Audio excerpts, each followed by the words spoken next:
Chapter 1008. The weakness of losing the dragon crystal made Eshen's face pale, but he took a deep breath and said, "The Prime Minister is right. This is really effective." The demonic waves in his body disappeared almost completely within 10 seconds. In Roddy's eyes, the debuff on Eshen's body was also directly dispelled, leaving only a weak icon, which was obviously caused by the loss of the dragon crystal. The rest of the dragons looked at each other. Kardashian looked at Eshen, who had returned to normal, and turned to look at Roddy. She raised her hand decisively and said, "As long as he can still be saved." She took out the dragon crystal in the same way. The ice blue crystal had already turned black and purple. Obviously, it would not take long for it to be completely infected. However, without the dragon crystal, the originally strong recovery ability had also weakened. She bit her lips to bear the pain of the wound on her abdomen. Roddy took out the potion bottles that he carried with him and handed them over. Iskar and Stika also knew that this was their only choice. They followed suit, and after the 4 dragon crystals were taken out, only Rubens was left staring at the scene in front of him in a daze. "Rubens, what are you waiting for?" Kardashian turned her head to look at the black dragon Hurlo. The latter's eyes were staring at the different colors of the dragon crystal, but all of them were dyed black. His eyes were full of hesitation. However, Iskar slapped him directly and said, "Wake up! You can make up for the loss of power, but if you lose your rationality, you will no longer be you." Iskar's strength was much weaker, but Rubens still recovered from the slap. He glanced at Body in the distance. While taking out the dragon crystal, he gritted his teeth and said, "I must tear this guy into pieces. I must." Roddy could empathize with this feeling. Back then, Merlin Sarah had given up on the dragon crystal and the identity of dragons because she wanted to avoid the endless pursuit of the other dragons. She had endured humiliation to preserve her life so that one day, she could return with revenge. To be able to make a giant dragon give up its power, the hatred behind this was definitely not as simple as it seemed. Roddy did not expect that the 5 dragons would abandon the dragon crystal because of such a coincidence. But from the looks of it, this was indeed the only way out of a dead end. Just as they took out the dragon crystal, Body had mostly recovered from the pain of his eye being shot, but the firepower output of the Hersino magic tower was far more rapid than that of the 5 dragons. As a demigod, the Grand Arcanist had strength comparable to that of the dragons, and the magic tower he built was tantamount to displaying his strength in a multiplicative way. If Edith's combat power when she was alive was close to that of the Great Dragon Elder, then with the magic tower, she could easily deal with the attacks of the 5 dragons and remain calm. Now facing Body, the magic tower's rays of light and attacks were very orderly, so Body was always in a passive position. Body, who wanted to get up, was confused. He had just fought against the 5 dragons and was not defeated, which had already made him very confident, but the facts in front of him told him demigod strength and demigod were ultimately different.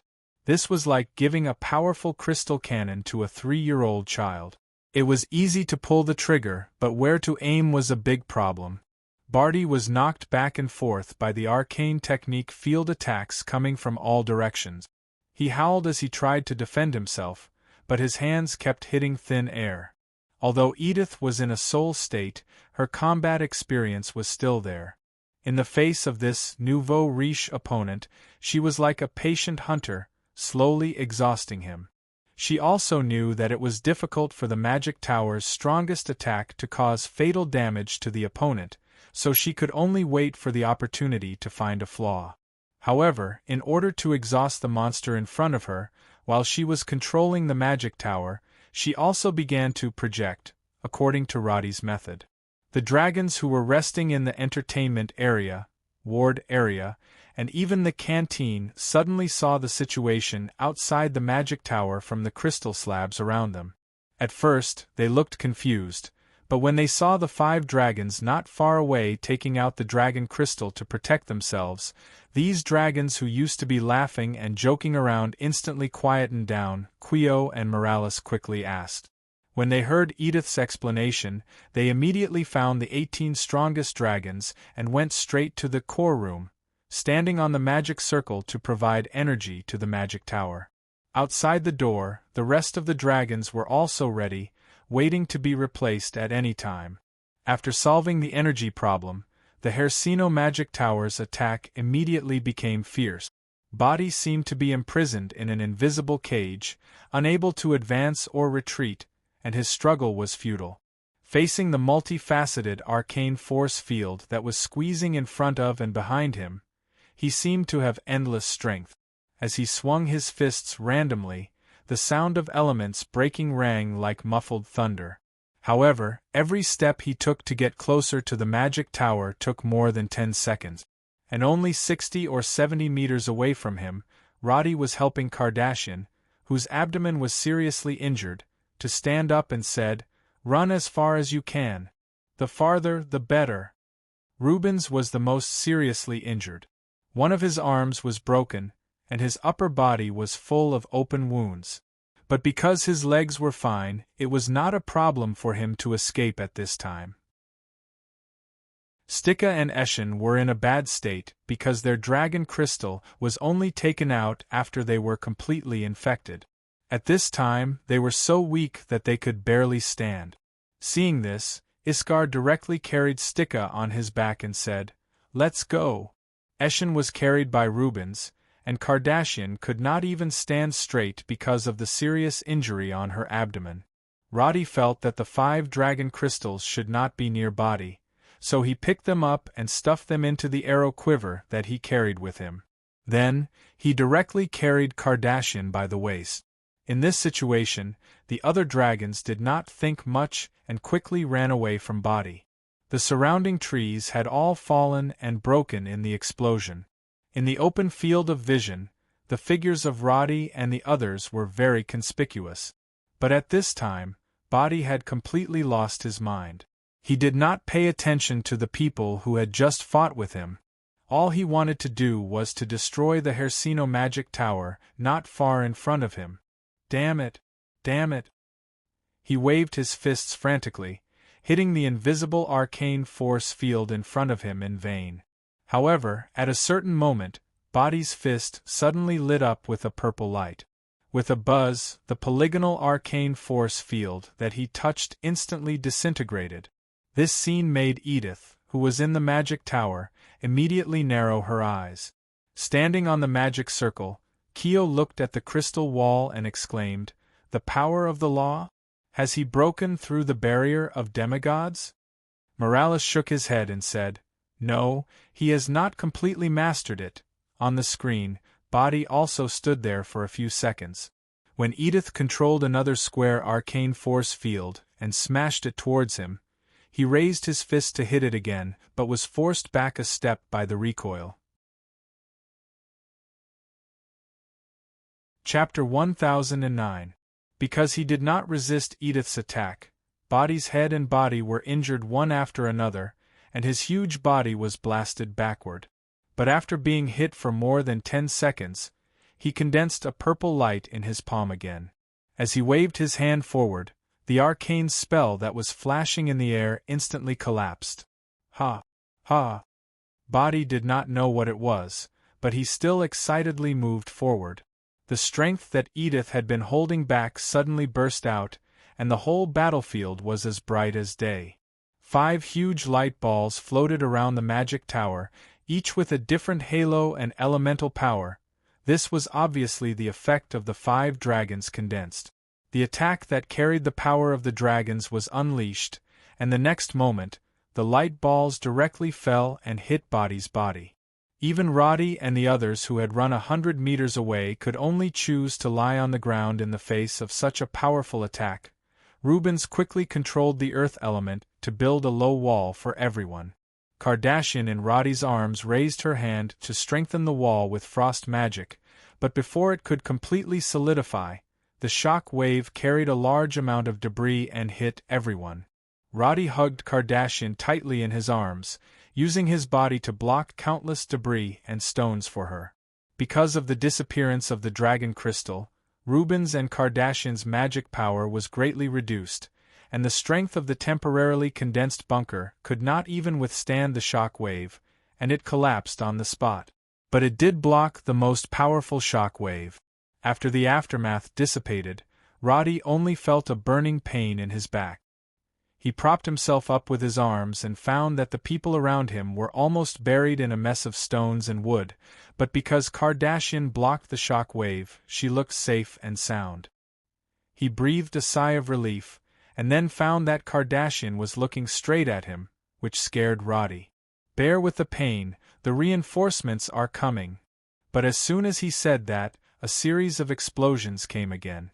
Without looking, Roddy quickly lay down and pressed Kardashian down, but after a few seconds, there was no shock wave. He looked up slightly, and then his eyes widened in shock. Body was still standing on the battlefield. The whole left side of his body was a bloody mess, and one of his arms was completely gone, even his shoulder was bare. But this guy's right arm was surrounded by a circle of purple light, and the right side of his body was completely unharmed, not even broken. The Demon Tower's attacks burst forth without a break, but Barty, who was like a diamond, raised his right hand and waved it continuously. No matter how powerful the spells were, they all disappeared after coming into contact with the purple light. Relying on his powerful anti-magic ability, he ignored the attacks from the magic tower, and with the help of the tentacles, he quickly moved forward. On the magic tower, Sally desperately released divine spells, and 3 huge snake shadows hit Body one after another. This kind of attack with the aura of the gods was indeed more effective than arcane spells, but Body's arm flashed with purple light, and he punched one of them on the spot. The shadow of the snake almost collapsed, and he pulled the other 2 down and threw them aside.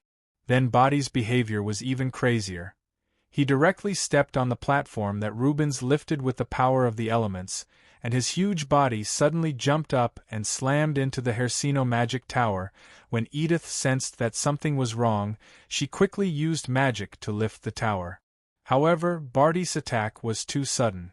The magic tower had only risen 5 or 6 meters when the huge figure slammed into the shield. The shield, which was powered by dragons and countless crystals, had astonishing defensive capabilities. Even a Magister's forbidden spell would have a hard time breaking through it.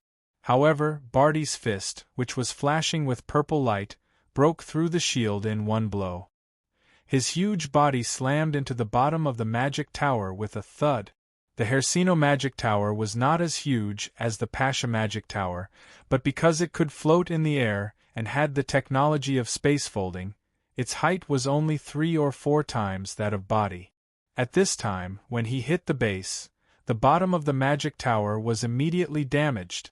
More importantly, the magic tower hovering in the air swayed violently because of this. The countless tentacles on Barty's back climbed up, and as he raised his right fist, he continuously smashed the tower's body, smashing off a large number of fragments with a clang clang clang. Damn it! Roddy stared at the top of the tower, because that was where Sally had just cast the divine spell. At this time, the body of the tower shook violently. If not for the arcane aura that surrounded her, perhaps the monarch of the kingdom of Karen would have fallen down the tower on the spot. At this time, Kardashian and the others could only stare at Body, who was wreaking havoc.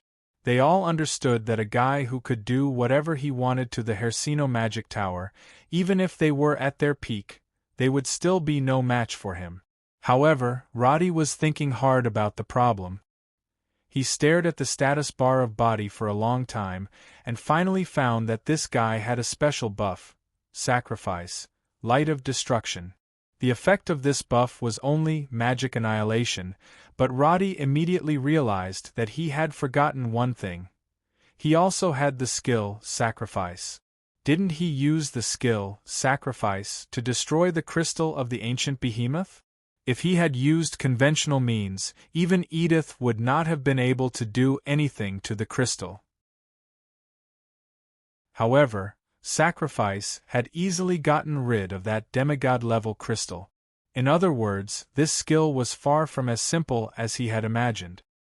He immediately looked around, and as if he had thought of something, he immediately removed the quiver and bow from his body. A lot of soil debris was poured into the quiver, but when he poured it out, 5 dragon crystals rolled to the ground. The other dragons looked over, and Roddy immediately explained, "Although I don't know what god the Witchers believe in, I also know the skill, sacrifice." The only way that Roddy could think of at this time was to use the dragon crystal as the sacrifice. However, the dragon crystal belonged to the dragons, so he had to ask for their opinions. After all, no one could be sure if the contaminated dragon crystal could be restored. They all understood the meaning in Roddy's words, and looked at their own dragon crystal. However, at this time, they found that the 5 crystals that were invaded by the demons had turned purple, and they were emitting extremely pure demonic waves. The 2 magic crystals of Eshin and Stika had become larger than before.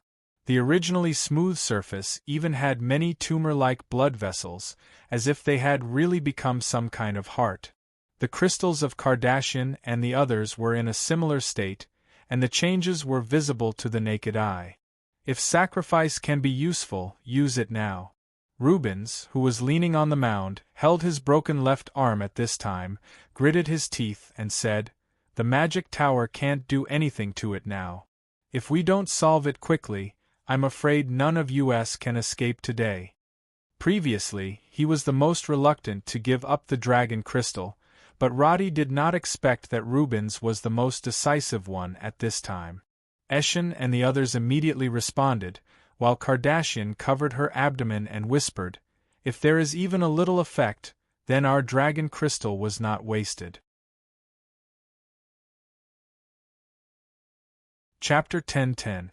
When Roddy quickly began to use the sacrifice skill, Body was punching the magic tower in the distance. He was enscathed under the bombardment of various elements from the magic tower. His fearless divine power made the severely injured dragons feel numb. In the face of this crazy enemy, Edith's response was very decisive. She saw that Body was holding the bottom of the magic tower tightly and immediately made the tower start to rotate on the spot. This response caught Body by surprise, and he was almost shaken off on the spot. His light of destruction seemed to be able to deal with magic, but it could not go against the laws of physics in this world. However, because there were countless tentacles wrapped around the body of the tower, after adapting to the faster and faster rotating speed, he continued to hit the tower with his fist. However, before Body could hit the tower for the 3rd time, the whole lower part of the magic tower suddenly broke in a loud explosion. Edith blasted a quarter of the lower part of the magic tower directly away. Although a portion of Barty's tentacles had grabbed onto the upper half of the magic tower, his entire body was basically in the position where the base was. As the tower spun, the base, which weighed tens of tons, spun the monster toward the ground under the effect of gravity. His countless tentacles didn't even have time to grab onto other parts of the tower before he crashed to the ground in the midst of the spinning sky and earth. After losing a quarter of the base, the magic tower was still floating steadily in the air. Obviously, the lost part did not affect its core magic circle and energy problem. However, at this time, the magic tower did not carry out the violent bombardment of elements. It just hovered there and shone several rays of light on Body, as if it was observing his changes. On the other side, the sacrifice spell, which took 1 minute to cast, was finally completed when Roddy finished the countdown. The 5 dragon crystals in front of him were suddenly shrouded by a faint light. The familiar feeling came again. Roddy raised his head and felt more and more clearly that there seemed to be a pair of eyes staring at him from the other side of the endless space and time. The dark purple dragon crystal began to disintegrate under the light and turned into a faint purple mist almost at the same time. The 5 dragons watched as their dragon crystal turned into nothingness. For a moment, their expressions were complicated. However, this process happened very quickly. In the next moment, Roddy's body shook as if something had landed on his body. In the system interface, a golden notification kept flashing. Roddy immediately opened it and found that he had obtained a time-limited skill. As the name suggested, this skill could not be used forever. It could only be used for a certain period of time. Roddy had seen this a few times before. Basically, it would only appear in the middle of a quest. This effect was usually bestowed by an NPC, and it was similar to a buff. The difference was that buffs were passive, while skills that lasted for a period of time were active. He clicked on the skill bar and saw a line of faint golden words: Enchanted Arrow, Dispel Mark. The skill's description was also very simple: enchant your arrows. All the places hit by the arrows will be marked, and then use the power of the gods to disperse a small area. Roddy immediately realized that he had made the right bet. No matter who the guy above his head was, after receiving the dragon crystal, he had obviously given the most suitable reward for the current situation. And Roddy finally confirmed one thing: this god must be related to the Witchers. Otherwise, he would not have given him a skill related to Enchanted Arrow. However, Roddy soon stopped smiling because he remembered that he did not carry his usual short bow. Instead, he was carrying an ordinary one with a terrible range, accuracy, and stability. What should I do? Wait. Roddy suddenly froze. He quickly looked through the skill bar and found that he still had a skill that he had never used in actual combat: Glide Arrow. This skill could increase the range of ordinary arrows by 4 to 5 times. If it was the short bow Victor gave him, it would not be a problem for it to shoot more than 2 kilometers. But with this bow, Roddy was only confident in shooting within 50 meters. According to the skill description, the effective range of accurate hit might be increased to 150 to 200 meters. Is it effective? Rubens asked anxiously. Roddy looked over, and while he enchanted the arrows, he explained the result of the sacrifice. There were a total of 4 arrows left in the quiver. 3 of the arrows were instantly wrapped in a layer of pale gold in his hands. The vast aura stunned the dragons. They really did not expect that Roddy would actually find a solution, and the Prime Minister did not say much. He opened the map bar and confirmed it. He turned his head and said something to Kardashian before running to the side. Although his glide arrow could increase the range of the arrows, Roddy did not want to anger Body and get himself into trouble. So he immediately activated the sprint skill and ran to the other side of the battlefield. Countless magic tentacles also appeared behind him. At this time, Roddy's appearance was actually quite similar to Body. The dense tentacles supported his body to climb over countless obstacles. But after falling to the ground in the distance, Body did not notice Roddy. The gigantic demon had already climbed up from the ground and was looking up at the sky. The place where he fell to the ground was more than 30 meters away from the platform. Panda and the others on the platform were now completely unconscious. Their bodies were even buried in the mud and debris. But fortunately, no one was trampled to death by Body, who was jumping up and down. This demon with the power of gods could not fly. After getting up, he wanted to attack the magic tower again. But after the Hersino magic tower rose to a height of 60 meters, he found that he could not reach the target by simply jumping. It sounded ridiculous to have the ability to face a demigod but not even know how to fly. But for Body, who had not received systematic magic learning, this was a fact that he had to face. And just as he roared angrily and intended to use an elemental attack to throw at the magic tower, an arrow suddenly hit Body's shoulder. Crack! The iron arrowhead did not even manage to leave a mark on Body's scales, much less pierce through them. The arrowhead bounced off after colliding with Body. This level of attack was not even a scratch for Body, who currently had the power of gods. So he did not feel it at all and continued to stare at the magic tower above and launch elemental attack. At this time, Body could more and more skillfully use the power of gods. His body emitted a large purple light. With a wave of his hand, the elemental impact began to break the shield that constantly emerged from the magic tower more and more easily. The fragments scattered everywhere.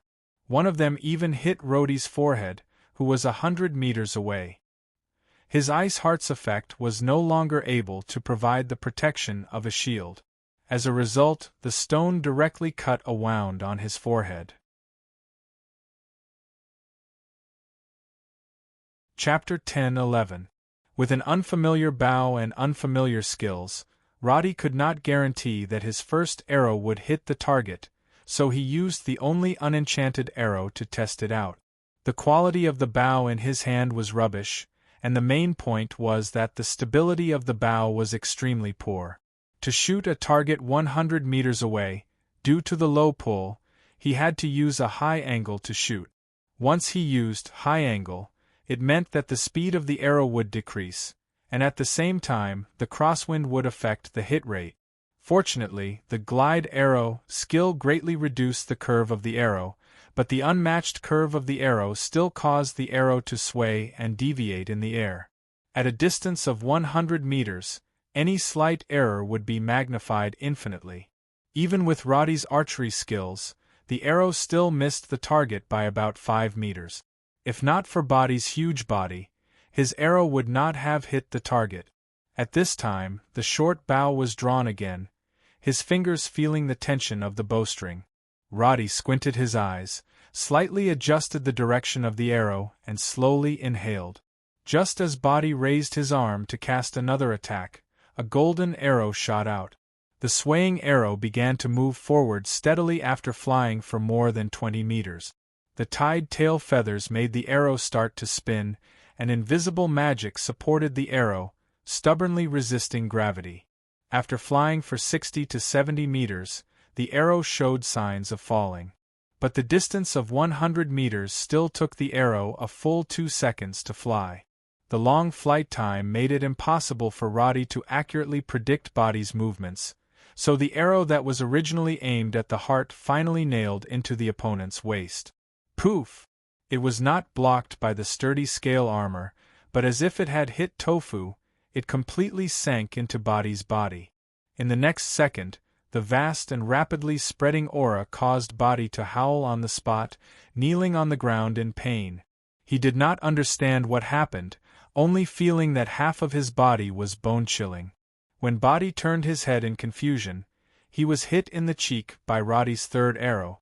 Being able to achieve such accuracy with a rubbish short bow at a distance of 100 meters proved that Roddy's continuous practice after becoming the Prime Minister was not in vain after all. Previously, the crystal cannonball could not penetrate Body's facial bone, but this arrow nailed half of it on the spot, causing him to tightly cover the wound with his hands in pain. What is this? Damn. The two fiercely fighting auras in his body seemed to have some kind of violent reaction, and for a moment, Body could not even open his remaining eyes. But he roughly figured out where Roddy was. He suddenly waved his hand in anger, and a tsunami-like impact of elements swept directly towards Roddy. The Hersino magic tower above immediately responded, and countless shields fell from the sky, blocking the path between Body and Roddy. But at this time, Body's attack was like a hot knife through butter. The effect of Light of Destruction made it difficult for the high-level shields and enchantments cast by Edith to block it. The red light rushed towards him like a tidal wave. Cracking sounds could be heard in front of him. Roddy immediately hugged the remaining enchanted arrow in his arms and activated all the shielding tools and defensive crystals he had on him. He also took out the Ring of Pardon. In the next moment, the violent impact directly swept him away. Roddy! On the other side, the 5 dragons that were lying in the bunker watched helplessly as Roddy disappeared into the red light that swept past. Kardashian's eyes widened and even her tone changed. Then, a bright orange light burst out from the Hersino magic tower. 2 snakes, which were only 3 to 4 meters in size, fell from the sky and went straight towards Body, but Body endured the pain on his face and raised his hand to slap them away. Boom! The shadows of the snakes collapsed on the spot, and Sally no longer made a sound after this blow. Kardashian and the others did not know what happened above the magic tower, but the originally pervasive aura of divine arts had completely disappeared. When they turned their heads to look at the place where Roddy was just a moment ago, they found that there was a deep, fan-shaped pit. The trees and snow were all gone, and there was only more than half a meter of charred ground.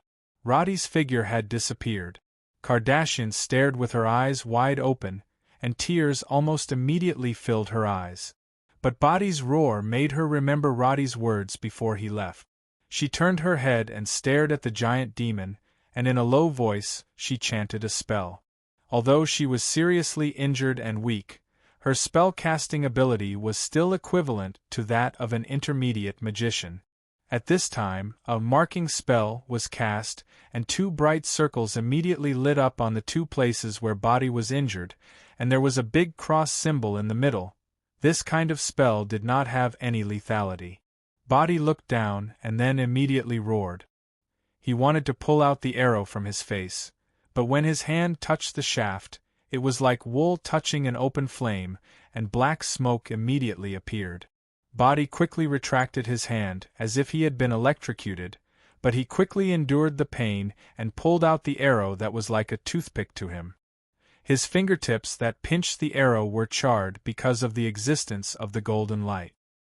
He casually threw the arrow to the ground, but before he could turn his eyes to the magic tower, there was another golden light in his sight. When Body realized what it was, his left chest, which was facing the front, had been hit by the arrow on the spot. Cough, a cold feeling spread from the beating heart to the rest of his body. He coughed on the spot and actually spat out a mouthful of purple-black blood. When he raised his head again, he found that there was also a white magic mark on his chest. Body looked at the figure at the edge of the battlefield who was holding a bow. Roddy was kneeling on the ground, holding the bow, and the leather armor on his body was almost broken into pieces. He was shocked for a moment, and then immediately raised his hand to gather elements to attack again. But just as he raised his huge arm, a loud explosion came from behind. The position on the back of Body's waist was directly pierced by an armor-piercing bullet, and the sharp bullet penetrated through his abdomen.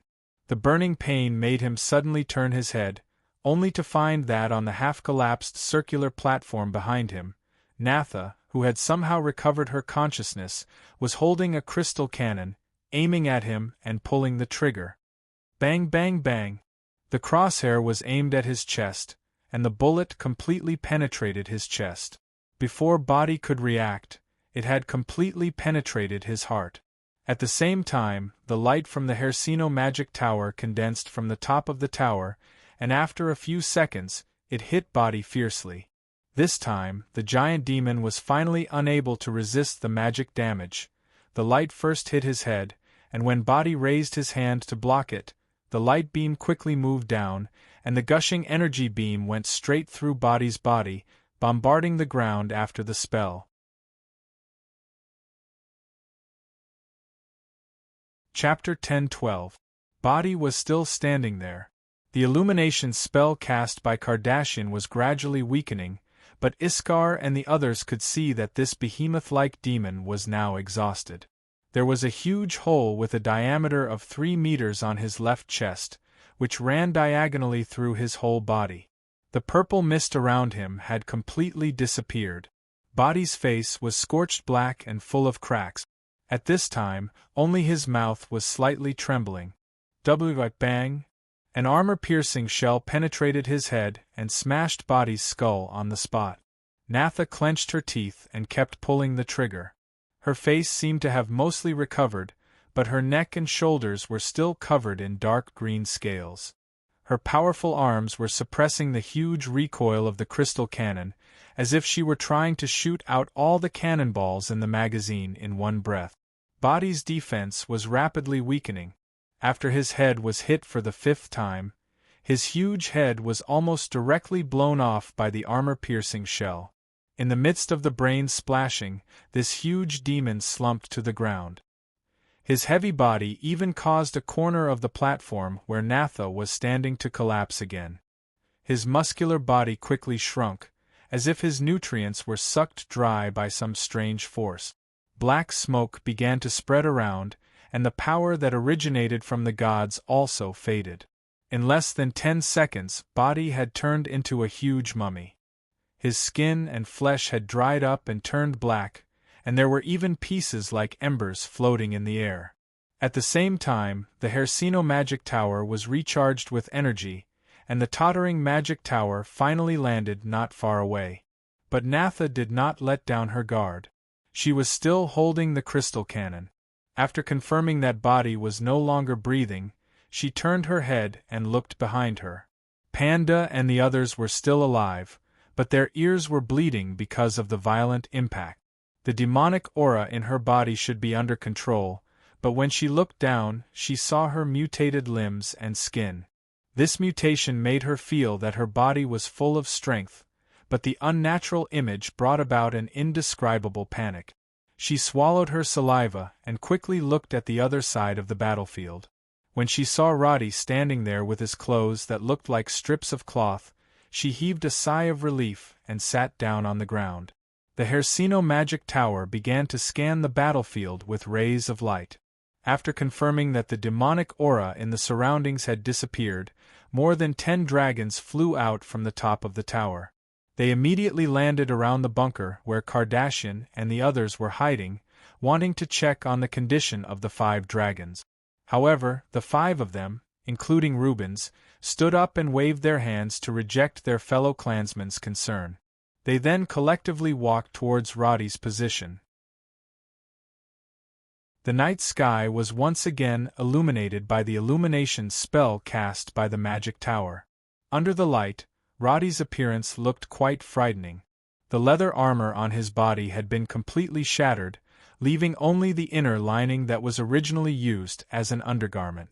The linen clothes had also become strips of cloth under the impact. A part of Roddy's hair was burnt, but to everyone's surprise, other than that, there was not a single injury on his body. At the moment when the impact hit, Roddy used all his life-saving measures. It was reasonable to say that the Ring of Pardon should be able to withstand all damage. However, in the face of Body's almost godlike rule impact, this shield did not play any role. In the blink of an eye, it was annihilated, and even the ring itself suffered a destructive blow. And the only measure that really worked was Roddy's upgrade. Roddy's basic level had not been upgraded to the maximum, because every time his basic level was upgraded, he would obtain a state of full HP and full MP, and at the moment when the impact hit his body, Roddy chose to continuously press the upgrade button in order to maintain as much HP as possible. Obviously, this method worked. Body's attack method was not a single target spell. The tsunami-like impact, to Roddy, was more like an area of effects spell that continuously reduced a large amount of HP. Therefore, when his HP rapidly decreased, the continuous upgrade allowed him to maintain a state of full HP all the time. Through the battle log, Roddy found that his decision to do so was incomparably correct. Because the HP he lost in the impact added up, it was enough for him to die 3 times. But he stubbornly relied on this kind of operation to last until the end of the impact. A large number of mission prompts and battle logs appeared, but at this time, Roddy was still a little dazed. In the past, he had brushed shoulders with death several times, but it was not as terrifying as this time. Because compared to demigod-level opponents like Baranchalu and the ancient behemoth, this attack of bodies carried the true power of a god. In other words, at that moment, Roddy really felt the heavy pressure of the law of nature. Different from the mysterious feeling when he faced Corsius, the law of nature of Body's attack only brought Roddy chaos. In a short few seconds, Roddy completely lost control of his body, and all that was left in his mind were the most primitive desires and emotions: hunger, hunting, attack. The pure and primitive inclination of violence caused Roddy to tremble all over. Even now, after the impact ended, his body was still tense, trying to resist the demon in his heart. Roddy. Kardashian's voice came from the side. Roddy blinked his eyes, took a deep breath to calm himself down, and turned his gaze over. The 5 former dragons were standing there in tattered clothes. Just as he was about to say something, Kardashian opened her arms and hugged him. "I'm fine. Everyone is fine, that's good." Roddy could feel Kardashian's weakness. She was sobbing softly, and Roddy patted her back, comforting her as if he was comforting a child. Kardashian let go of Roddy, and he turned his gaze to Iskar and the others. The 4 former dragons came over one by one and hugged him silently. Many times, countless words were condensed into this simple action. Everyone understood that today's incident was probably the turning point of everyone's life. Let's first confirm how many people are still alive, and don't be in a hurry to leave. Your injuries are serious, but the extent of the infection still needs to be confirmed by the magic circle. Shall we wait here for a while? Roddy activated Demon Hunter Vision and carefully scanned around. There was no longer any purple light that belonged to the demonic aura. However, there were still some remnants on the bodies of the people in front of him. Although this meant that they had not completely gotten rid of the infection, because of the disappearance of the dragon crystal, it would be much easier for them to recover completely compared to the other dragons. "Oh yes, Natha," Kardashian pointed to the figure on the platform in the distance. Only then did Roddy remember that it was Natha who used the crystal cannon to smash Body's head. His expression changed. Iskar immediately turned his head and said to the few dragons who had chased over, "One of you, come out and protect the Prime Minister. Go take a look over there."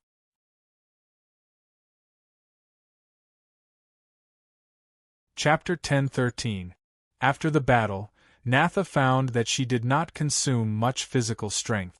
She shook her head, and after confirming that she was awake and did not have the desire to attack others, she began to dig up the debris on the platform that was crushing Panda and the others.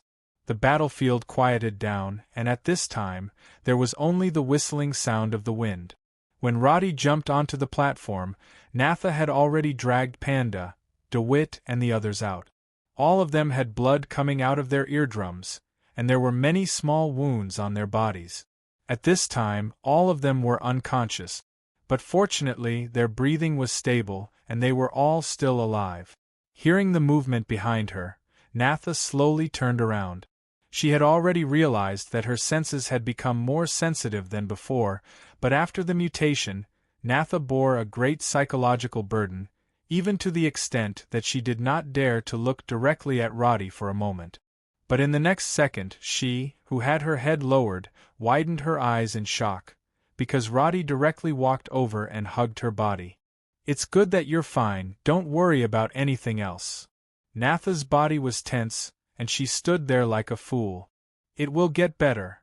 Roddy could feel her timidity and withdrawal, but after a few seconds of hugging, Natha's tense body finally relaxed gradually. She asked dreamily, "Will I continue to lose my mind?" Roddy recalled the scene when she struggled and shouted, "Kill me." Roddy used his hand to caress her back. "The demon is dead. No one can control your thoughts anymore."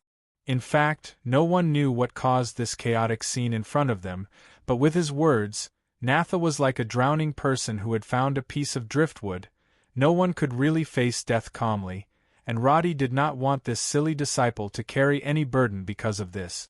Her waist was very thin, and because of the impact just now, there were many tears in Natha's clothes.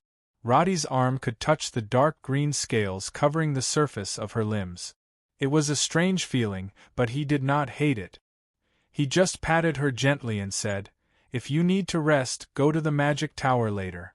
If you still have the strength, let's clean up the battlefield together." "I'll go with you." Natha let go of Roddy. Her head was still lowered, but her expression was no longer as perturbed as before. Looking back, the battlefield under the illumination spell could be described as a scene of devastation. It was originally a lush forest, but now it had been blasted into a large open space by countless spells. The most frightening thing was that more than half of the trees on the ground had been blown away by the shockwave.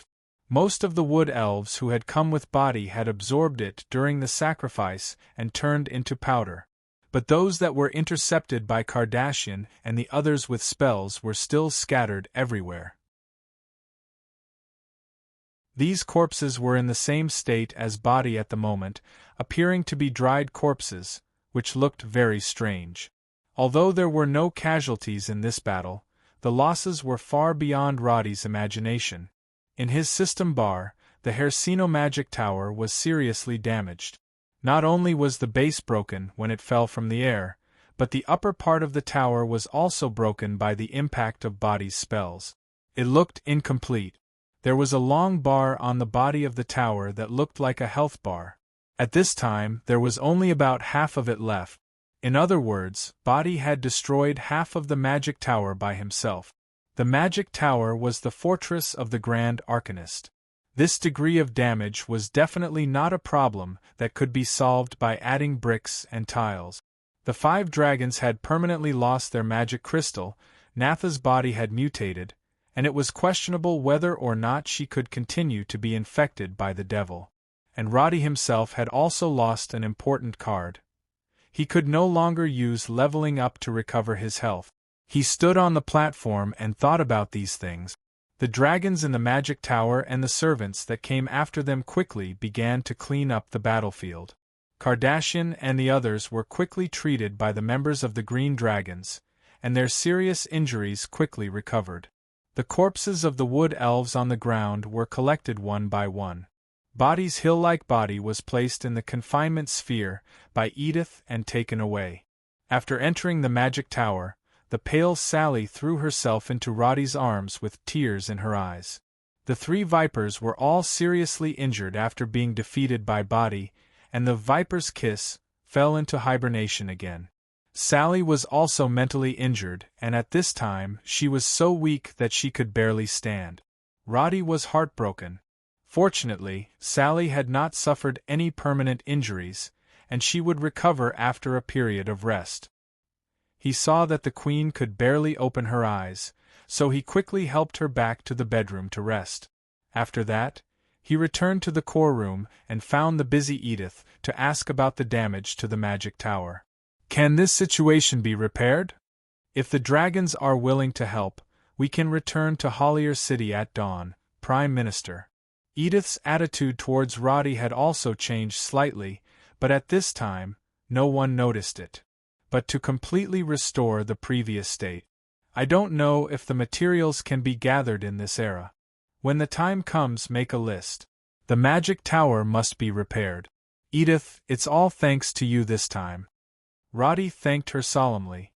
He was now extremely glad that he had taken the signal transmitter from Elsa's village. This thing was specially used to call for reinforcements. The transmitter itself had 5 gears that could be adjusted. The first 3 gears corresponded to different levels of infantry division support, and if it was adjusted to the 4th gear, it would be the airborne troops that took off from Par's territory. But he adjusted to the 5th gear, which meant that a special event had occurred, and he needed the Hersino magic tower to support him immediately. The flying magic tower was a strategic weapon, and Roddy originally only used the 5th gear warning as a symbol, but he did not expect to use it so soon. Edith did not take credit for herself, but just calmly replied, "To be able to face a real battle at the level of gods is also a great benefit for me. Materials are needed to repair the magic tower, but to be able to see such a battle is not something that can be achieved by spending materials." This was not a polite remark, but the truth. In this battle, even the dragons watching from the magic tower could feel the embodiment of the power of law from Body. How could the arcane magic and the elemental magic of the 5 dragons be so easily broken? What exactly had happened in the process? Everything they saw was enough for them to think carefully in the future and gain something. After confirming the state of the magic tower, the continuous battle had made Roddy feel tired. But he still brought Natha, Kardashian, and the others to do a test on the magic circle of the dragons. To their surprise, the the signs of the demonic infection had completely disappeared in this short period of time. Compared with Quio and Morales, who could not be completely eliminated no matter how hard they tried, the 5 people without the dragon crystal showed a completely different state.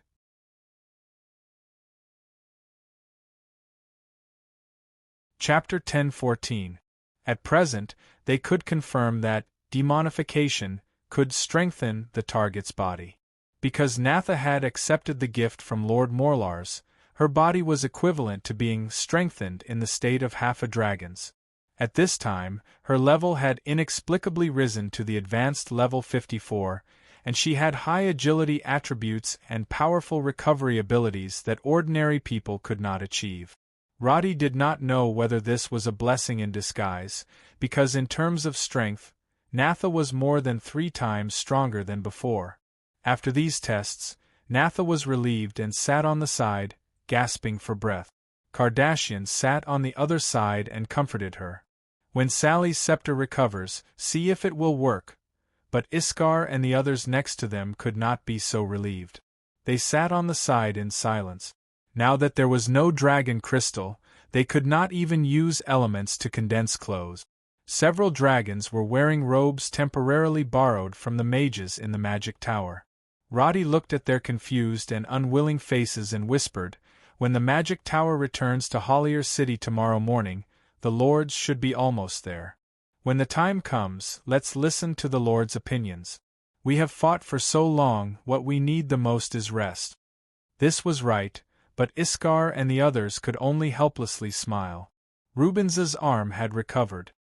He was burly, and his robe was tightly stretched by his muscles. At this time, his voice was a little hoarse. "Prime Minister, in the future, what do you think we can do? Without the dragon crystal, it does not mean that everyone will become ordinary people in the future." Roddy tried to enlighten. Did Edith rely on the dragon crystal to become a demigod? "But without the dragon crystal, I always feel that I have become useless," Stikka whispered, but Eshin shook his head and objected. "The Prime Minister is right. Dragons are naturally powerful, but we can't give up hope for the future just because this natural advantage is taken away." He rarely spoke so much, but thinking of how Eshin was the most decisive when he abandoned the dragon crystal, Roddy obviously felt that this crystal dragon was far smarter than he appeared. Iskar seemed to have made up his mind. He got up and patted Rubens on the shoulder. "Let's go. We can't solve the problem by thinking about it. Time will pass and we will change, but we can't go back to the past. Isn't that right?" Black Dragon Hurlo Rubens exhaled and rose to his feet. "Prime Minister," Roddy waved his hand. "It's too distant to call me that again." They understood what that meant. When they spoke again, the dragon's tone became more casual. "Roddy, will you continue to research missiles in the future?" "Of course we will. Shouldn't we continue what we haven't done?" Roddy changed the topic and proposed an idea. "If we have developed guided missiles today, I can enchant the warhead, and we won't need to fight like this. He will be finished on the spot with just one missile." Although this was just an idea in their heads, it successfully diverted the attention of the Dragon clan members. They recovered a lot from their low spirit. Iskar also talked about the selection of materials and brought them back to the dormitory arranged for them to rest. Kardashian saw that Natha was a little sleepy, so she asked her to go back to her room to sleep. She said goodbye to Iskar and the others, saying that she had something to tell Roddy. The others had already noticed something, so they turned around and left happily. There was Sally's bedroom at the top of the magic tower, and a bedroom was also reserved for Roddy. The monarch of the kingdom of Karen was extremely tired because she had just cast a magic spell. After confirming that Roddy was fine, she could not hold on and went to sleep. Therefore, Kardashian went directly to Roddy's room. After losing the dragon crystal, she was much calmer than the other dragons, except that she looked a little tired. Other than the dragon horns on her head, she did not look much different from before. However, after sitting on the bed, she sighed and said, "I never thought that it would end up like this. Roddy did not answer. He just sat beside her and reached out to hold the hand of his first wife. I used to think about how to break through to demigod, but now it seems that I have to think about how to cross the threshold of enchanter first. She leaned on Roddy's shoulder weakly. But this is good. I will go and talk to my father. He will definitely not stop me from being with you, right? At this time, Roddy was thinking about the future path of the dragons. He did not expect that Kardashian would first consider this problem. He was stunned for a moment, but he nodded. Then I think Basta will not come and bother you. This will save you the trouble of acting in the future. But no matter what, it is still so uncomfortable. Kardashian simply lay on Roddy's lap and murmured, I just had some enlightenment and felt that I had touched the door of demigod. In the end, I was hit to the bottom like this. It is really depressing. We can't always walk uphill, but when we fall, we have to get up, right? Roddy stroked her hair, and the atmosphere became quiet. Both of them were thinking about the gains and losses of today's battle. Kardashian knew that he had a system. Suddenly, she asked, do you see any difference between my stats and before?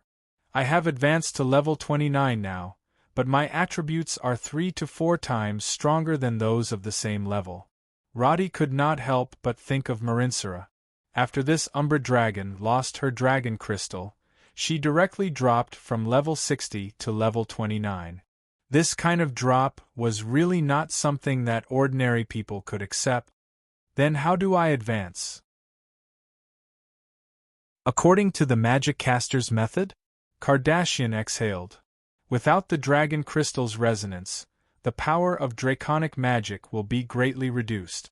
I am afraid I will have to start learning elemental magic again. I also do not know what to do. I will take one step at a time. When the time comes, I will ask Iskar and the others to study it together. At least there will not be no way out. What about you? Did you complete any mission this time? Kardashian reached out to touch his cheek. There was not even a scratch on Roddy. She knew what was going on, but she did not say it. I completed a Fury of Vengeance because I killed Body. Roddy did not need to hide anything about the system in front of her, so he directly opened the mission interface. The mission was completed perfectly. Because the evaluation was extremely high, the reward was also sufficient. In addition to more than 20 million EXP, there were also talent points, a 10% increase in all attributes, and the Revenge skill. Revenge passive effect. When attacked, increase movement speed and attack speed by 1%. Lasts for 10 seconds. This effect can be stacked up to 30 times.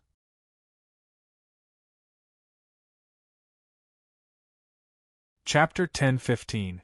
That was what he said, but it was better than nothing. What Roddy found strange was that the Fog of History quest still did not show completion. So he closed the interface. We might have to explore the High Elf village where Body is. It's too late now. I'll talk to Edith tomorrow. Rest well first. I think you can barely keep your eyes open. He gently pulled Kardashian to sit up. She was indeed tired, and there were dark circles under her eyes. She was too lazy to wash up. She directly used the cleanse spell and stood up. She took off her robe and underwear and crawled into bed. Phew. Sally is already asleep. You have to stay with me today. Okay, I'll go take a shower. Roddy forced himself to look away. He could have used the cleanse spell to skip this step, but he still went to the bathroom to take a shower. When he came back, Roddy found the first wife lying obediently in the bed. Only then did he secretly let out a sigh of relief. But just as he lifted the blanket and lay down, Kardashian suddenly said, Do you think my father will ask me to marry you because of this? She had mentioned marriage before, but the chances were slim. Now that this had happened, it seemed to be possible. But Roddy thought for a moment and shook his head. Maybe Lord Victor will feel that this is not appropriate. A dragon's marrying a human after losing the dragon crystal might have other meanings. Ah, now that you mention it, it seems to be the case. Kardashian was suddenly disappointed. Why does it feel more difficult than before? There are many ways, but don't think about anything now. Rest well. Roddy lay beside her. He wanted to hold her hand under the blanket, but Kardashian pulled his hand and placed it on her chest. Gulp, the Prime Minister felt his palm was very hot. My body temperature seems to be a little higher than before? Kardashian asked seriously. Due to the fact that frost dragons controlled the ice element, Kardashian's skin temperature was always lower than Roddy's even in her human form. But now Roddy could feel the heat in his palm. Yes. Roddy felt a little thirsty, but with his hand pressed against his chest by Kardashian, Roddy didn't dare to move. I don't have any more dragon crystal, Roddy. Kardashian's voice was low. You won't. What are you thinking? Roddy suddenly realized what she was worried about. He quickly leaned over and hugged her warm and soft body. Did you read some nonsense novel on Earth? This kind of thing doesn't only happen on Earth. Kardashian snorted, but her tone became cheerful.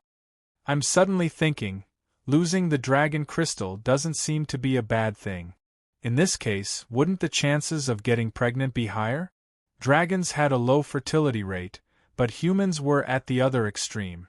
But Roddy really couldn't keep up with her thoughts. There's no data to verify this, then I'll verify it. Kardashian flipped over and lowered her body with a smirk. Prime Minister, do you still have enough stamina? In the early morning, the battlefield outside the magic tower had been cleaned up. Without the dragon crystal, Iskar and the others, whose recovery ability had been greatly reduced, didn't even get up. Last night's battle could be said to have given it their all, and it was the first time they felt the muscle soreness that ordinary people would have. Even the strongest Rubens couldn't stop groaning in pain. In the end, he simply continued to lie down and continued to rest, no longer paying attention to the moving scenery outside the window. However, the magic tower didn't directly return to Hollier City. Instead, under Roddy's command, it first went to Linny's village, which was previously managed by Body. Kardashian didn't stay up too late that night. After all, Roddy had the heart of the demon, and finally had the upper hand in physical strength. The satisfied first wife was still asleep, while Roddy and Edith went to Linny's village outside the magic tower to check the wreckage here. Sumi, Roddy, who had changed into a fur coat, held the dusty and snow-covered tome and briefly read the handwriting on it. It seems that it was this arcanist's notebook that led Body to embark on the path of demonization. There is a broken magic circle here, but it may be a little difficult to restore it. Edith walked on the blackened ground, and the broken pieces under her feet were full of rough and crude lines. The originally harmonious wood elf village had now become a wasteland. The surrounding tree houses seemed to be corroded by some kind of power, and many of them revealed large holes. As long as he knocked it with his hand, a few pieces would fall off. So now we have a key problem. The demon has a god, and this god can now use divine power. Roddy turned a few pages. Sumi should be a believer of this god, but he seems to have messed up something in the end and lost an arm. Edith was commanding the apprentices in the magic tower to move the books back to the magic tower with arcane spells. Hearing this, she suddenly looked up. Sumi? You know him? It sounds familiar. In my era, there was an arcanist called Sumi who was quite famous. He was a rising star of the generation. Although his arcane skills were not very good, he was one of the best among the younger generation. He made many radical statements, and many people saw him as a leader. But here, she shook her head. But I don't know if they are the same person. After all, there are many high elves with the same name. In the ruins, I saw many ugly one-armed high elves. This should be Sumi himself. Can it match? I can't confirm it. I have never seen him, and I don't know what he looks like. Also, if he had extraordinary achievements, it would have happened after I went into hibernation. But now, I can confirm that I can see some clues from what this Sumi has written. As a demigod arcanist, Edith was naturally much more professional than Roddy in this area. She flipped through the book briefly and pointed at a huge magic circle. Every arcanist has their own understanding of arcane spells. This magic circle clearly wants to pour the power of the magic crystal into the target's body, so that the magic crystal can change it. Roddy raised an eyebrow. This is the first group of high elves we've encountered. This plan is actually feasible, but I've read relevant articles and experiments back in the academy, and it's proven that it has a fatal flaw. Edith pointed at her own head. Magical beasts with magic crystals usually have bad tempers. If we use this method to transform the body directly, I'm afraid that the person being transformed will have a drastic change in their way of thinking and personality. Those who are not strong may directly become emotional beasts. Most importantly, if the magic power is not strong enough, they will become addicted. If they don't get magic power for a long time, serious physiological reactions will occur.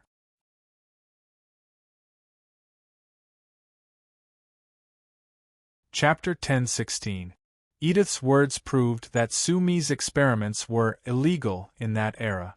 Roddy couldn't help but think of the monsters created in many sci-fi movies despite the government's orders.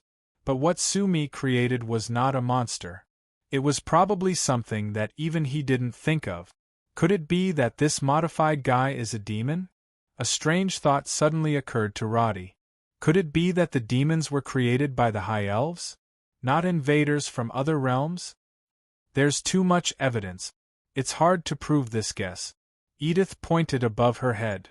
The most difficult thing for me to understand is why the gods would once again affect the internal parts of the realm. As you said, Prime Minister, the Moon God clan easily created the divine realm, and Body also created the light of destruction. Even you yourself received the help of the gods through sacrifices. As a demigod, the Grand Arcanist's expression was solemn. Looking at history, this is too abnormal. Roddy carefully recalled the history he experienced in the game and realized that he had never heard of any miracles. So what could have affected this world? Could it be he suddenly realized that his and Kardashian's experience in the prison of time and space seemed to be the key that changed everything? Because Calcius was not as simple as a successful businessman on Earth. As a god, even if he was already a normal person, after developing the quantum computer, it was uncertain whether he could affect the other gods above his head. As he was thinking, Roddy saw a notification in the quest panel. The fog of history, that was previously displayed as a green mission, was completed. As the mission reward, Roddy received the Energy Devour skill. He frowned and opened the skill description. He immediately understood. Energy Devour use. Connect with the magic crystal and share the magic crystal's energy. Can be used to replenish magic and obtain the Mind Disruption status. Obviously, this was the main reason why the magic crystal-wielding wood elves seemed to have unlimited mana. Roddy didn't expect the system to directly teach him this skill. He frowned as he looked at the words, Mind Disruption. This should be the negative effect that Edith was talking about. Without a magic crystal on hand, Roddy couldn't give it a try. He looked around and saw that almost all the things in the village had been moved. According to the plan, everyone would leave together with the magic tower. He began to walk back with Edith. At this time, Roddy was no longer the leader of the scout team. There were too many things for him to worry about. As a prime minister, he would at least have a team of advisors to help him with the things he needed to deal with. However, for the dragons, he could only participate in the discussion and research himself. Thinking about how the 5 dragons were crippled because of this, Roddy was troubled about how to explain it to these lords. At the same time, when she let out a threatening sound, sharp claws extended from her fingertips. But the wood elf was obviously not very intelligent. She only saw the food on the ground, but didn't notice the magic tower above. After staring at the vegetables and meat for a while, she crawled over and began to sniff carefully. She was naked, but she didn't have that kind of seductive curve. because her chest and buttocks, which used to store fat, were so thin that there was not much meat left. Apart from the muscles on her limbs, there was only the outline of bones. She looked like a hungry stray dog by the roadside. She threw the dried ham and chicken aside, and the wood elf quickly gobbled up the juicy vegetables. Roddy's frown deepened. He raised his hand and threw an elemental summoning stone down, and the summoned earth elemental climbed up from the ground. Under Roddy's control, the earth elemental approached the wood elf. However, she was so focused on eating that she didn't even look at the earth elemental. She only turned her body when the earth elemental approached, maintaining a facing posture. This posture and characteristics, it seems to be a kind of magical beast. As soon as Roddy finished speaking, the earth elemental, which was only 5 meters away from the wood elf, was pounced on by the wood elf. Her sharp claws tore at the earth elemental, and soon the earth elemental was torn into pieces. Brick civet?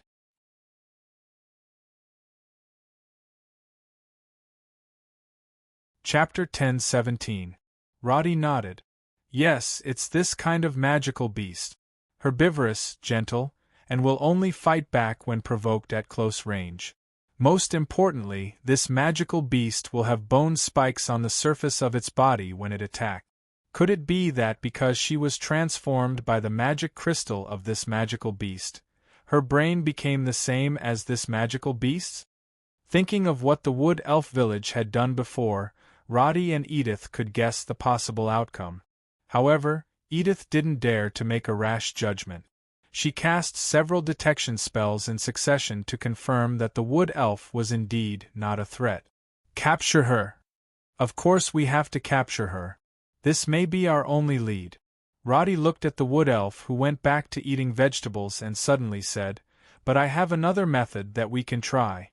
Then, Roddy used the levitation spell and slowly floated 5 or 6 meters above the wood elf under Edith's protection.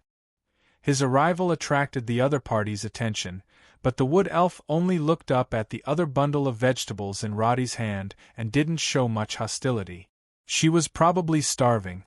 Roddy used the magician's hand to slowly place the vegetables in front of her. After smelling it a few times, the wood elf immediately started munching. Roddy kept feeding her patiently. Because herbivores ate much more than carnivorous magical beasts, he wasn't worried that this scrawny fellow would be full soon. Just like that, Roddy fed her for nearly 30 minutes. When the wood elf accepted his existence, he directly used the taming skill. Perhaps it was because of Roddy's high level and the delicious meal just now, the brick civet in front of him didn't show any resistance. When the system displayed the words, "Taming successful," Roddy let out a sigh of relief. This was because the pet status bar that popped up showed that this wood elf didn't have any demonic bloodline or aura. From the system's classification, she was completely labeled as a brick civet, and had nothing to do with wood elves. He glanced at the thin fellow. Because of the taming and the contract, the wood elf no longer looked at Roddy with hostility. She even began to circle around and meow at Roddy. Although she had the name Raccoon, her voice still had the characteristics of a wood elf and sounded a little coy. The reason why he used the word taming was because the master and servant could communicate directly. She didn't have the ability to speak, so it was more convenient for him to study the reason of beast transformation. But after trying to communicate with her, Roddy realized that the girl in front of him did not have the consciousness of a wood elf at all. She only had the instincts and obedience of a magical beast. Roddy did not even know what her original name was. However, Roddy could confirm that she was not confused, so he cancelled the levitation spell and slowly approached her. The girl who was crawling immediately came over. She narrowed her eyes and gently pushed her head against Roddy's raised palm. Like a cat, she rubbed her back against him, using this opportunity to let him touch her body. If it was a kitten, puppy, or any other magical beast, there wouldn't be much to say. But in front of a naked wood elf, Roddy suddenly felt a little awkward. If he tied her up with a chain, Wouldn't he look like a slave master who abused wood-elf girls? Roddy dispelled the messy thoughts in his mind. After they landed on the magic tower, he led her through the door in front of him. When Panda woke up, he found that it was already bright outside the window. It was almost noon. Looking at the high elf-style ceiling above him, he was momentarily dazed. When he tried to sit up, he found that his body felt as if it had fallen apart and was pieced back together. All of his muscles and bones were abnormally sore. He took a few deep breaths, turned sideways, and gritted his teeth. After seeing the clean and unfamiliar room, memories began to surface in his mind.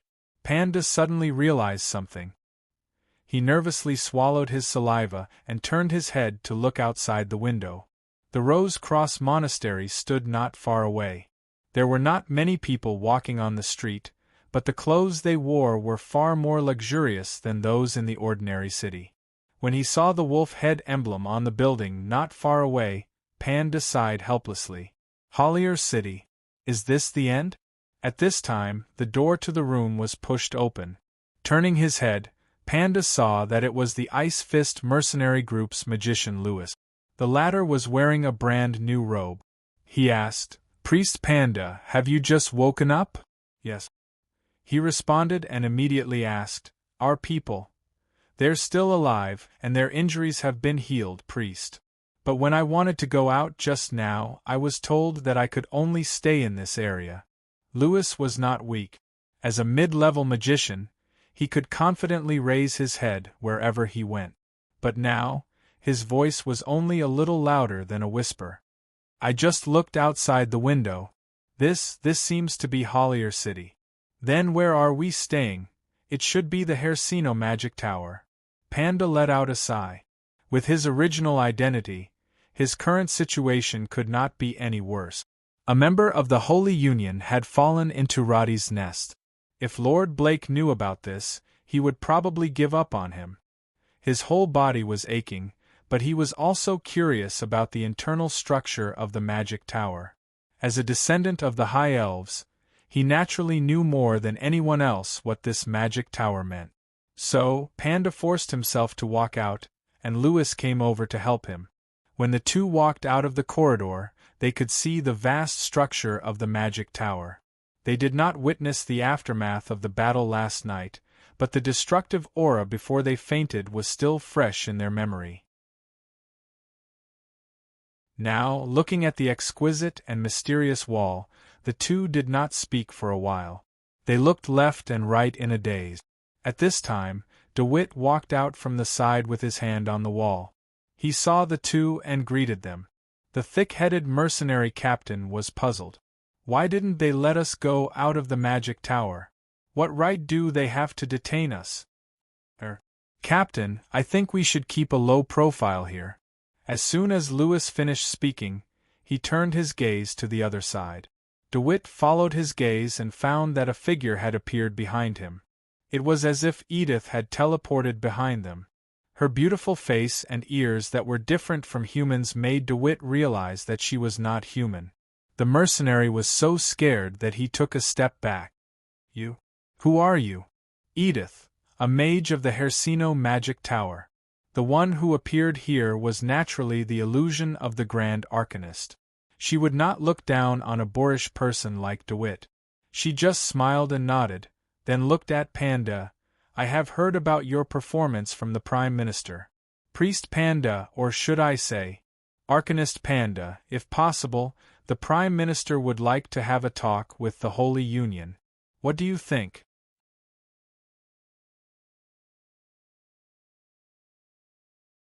Chapter 10:18. Panda bowed deeply and spoke in the High Elf language. This naturally answered Edith's question from another angle. The Grand Arcanist nodded in satisfaction. "Your injuries have healed, but your bodies still need to rest for a while. From noon onwards, this floor will be open to you, but the other floors are not yet accessible." "Thank you, Lord Grand Arcanist." Panda lowered his head. The title of Grand Arcanist basically only existed in legends to the people of the Holy Assembly. Now that he had really met one, after the initial fear, Panda felt an indescribable excitement in his heart. He wanted to say something, but Edith was only here to pass on a message for Roddy. She suddenly raised her eyelashes and said, "I'll leave first. Either today or tomorrow, the Prime Minister will talk to you." As soon as she finished speaking, the sunlight outside the window suddenly darkened. The shadows in the middle of the magic tower could be seen clearly. Panda turned his head to look, and when he looked in front of him again, he found that Edith's figure had disappeared. She didn't leave. She just disappeared without a trace. Panda heaved a sigh of relief. Beside him, DeWitt asked, "Who is that woman? The manager of the magic tower?" "Captain, you must control your words. Lady Edith is actually the owner of this magic tower. How should I put it? I'm afraid she's more than 10 times stronger than the magisters studying in the Dragon Tower." Lewis explained in layman's terms, and DeWitt suddenly turned pale with fright. But he turned to look at Panda Priest. What did she mean by Arcanist?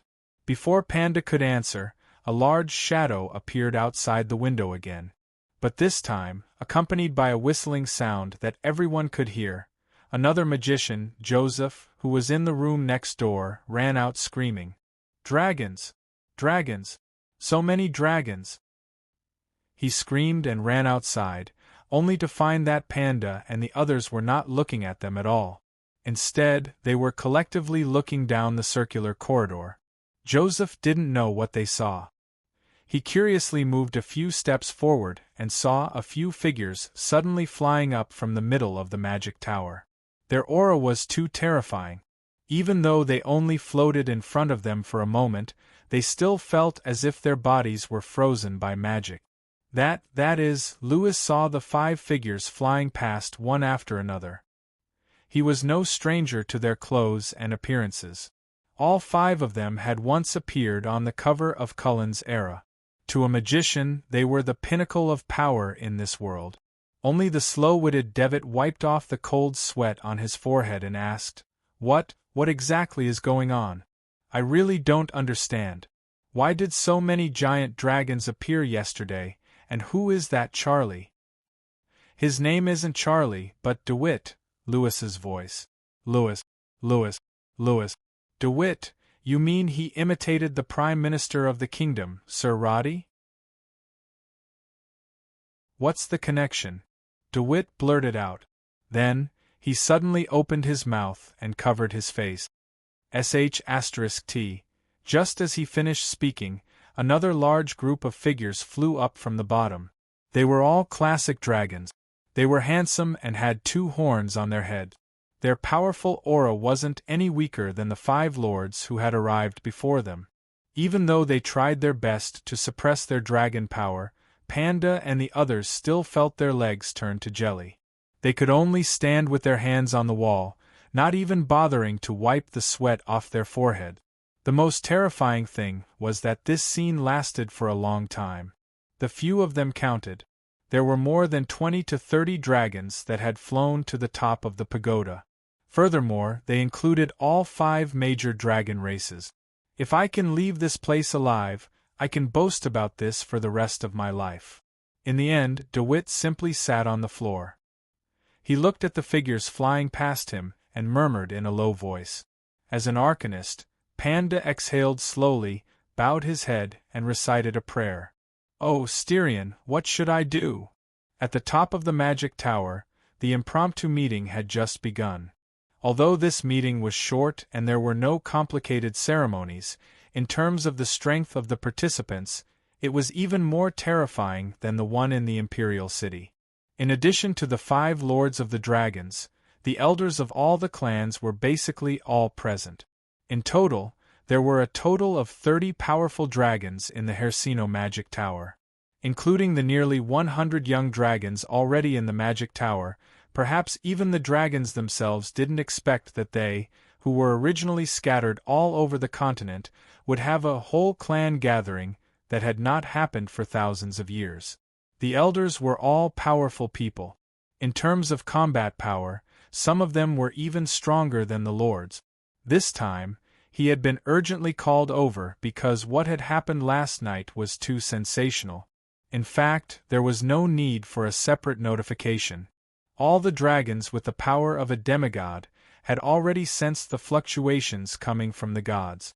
In the meeting room opened by the demiplane, Edith used magic to build a circular hall.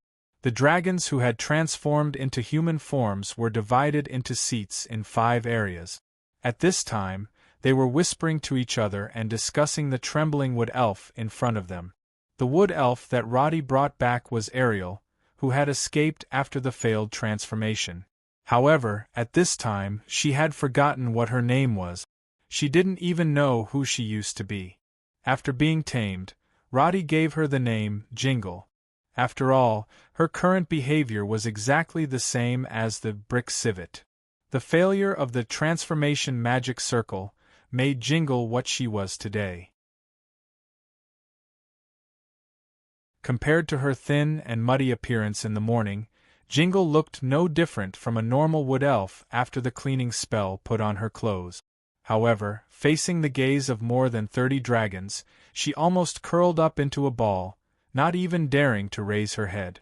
The dragons had used various spells to scan her body several times. Everyone's discussion was the same. Jingle already had a magic crystal in her body. She could use the power of this magic crystal like a magical beast. Roddy, this kind of thing has been recorded by the dragons before.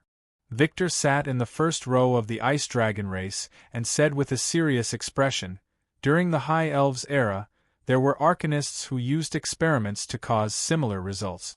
Some turned High Elves into magical beasts, and some directly killed them. Later, the High Elves banned such experiments. After that, such cases never appeared again. The other lords all expressed their agreement. There were also some elders present who confirmed that this news was not fabricated.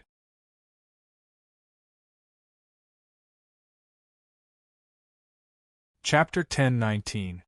I personally think that Jingle is a special product of the transformation of the magic circle. For the time being, we can classify her as the second branch of the second stage of mutation.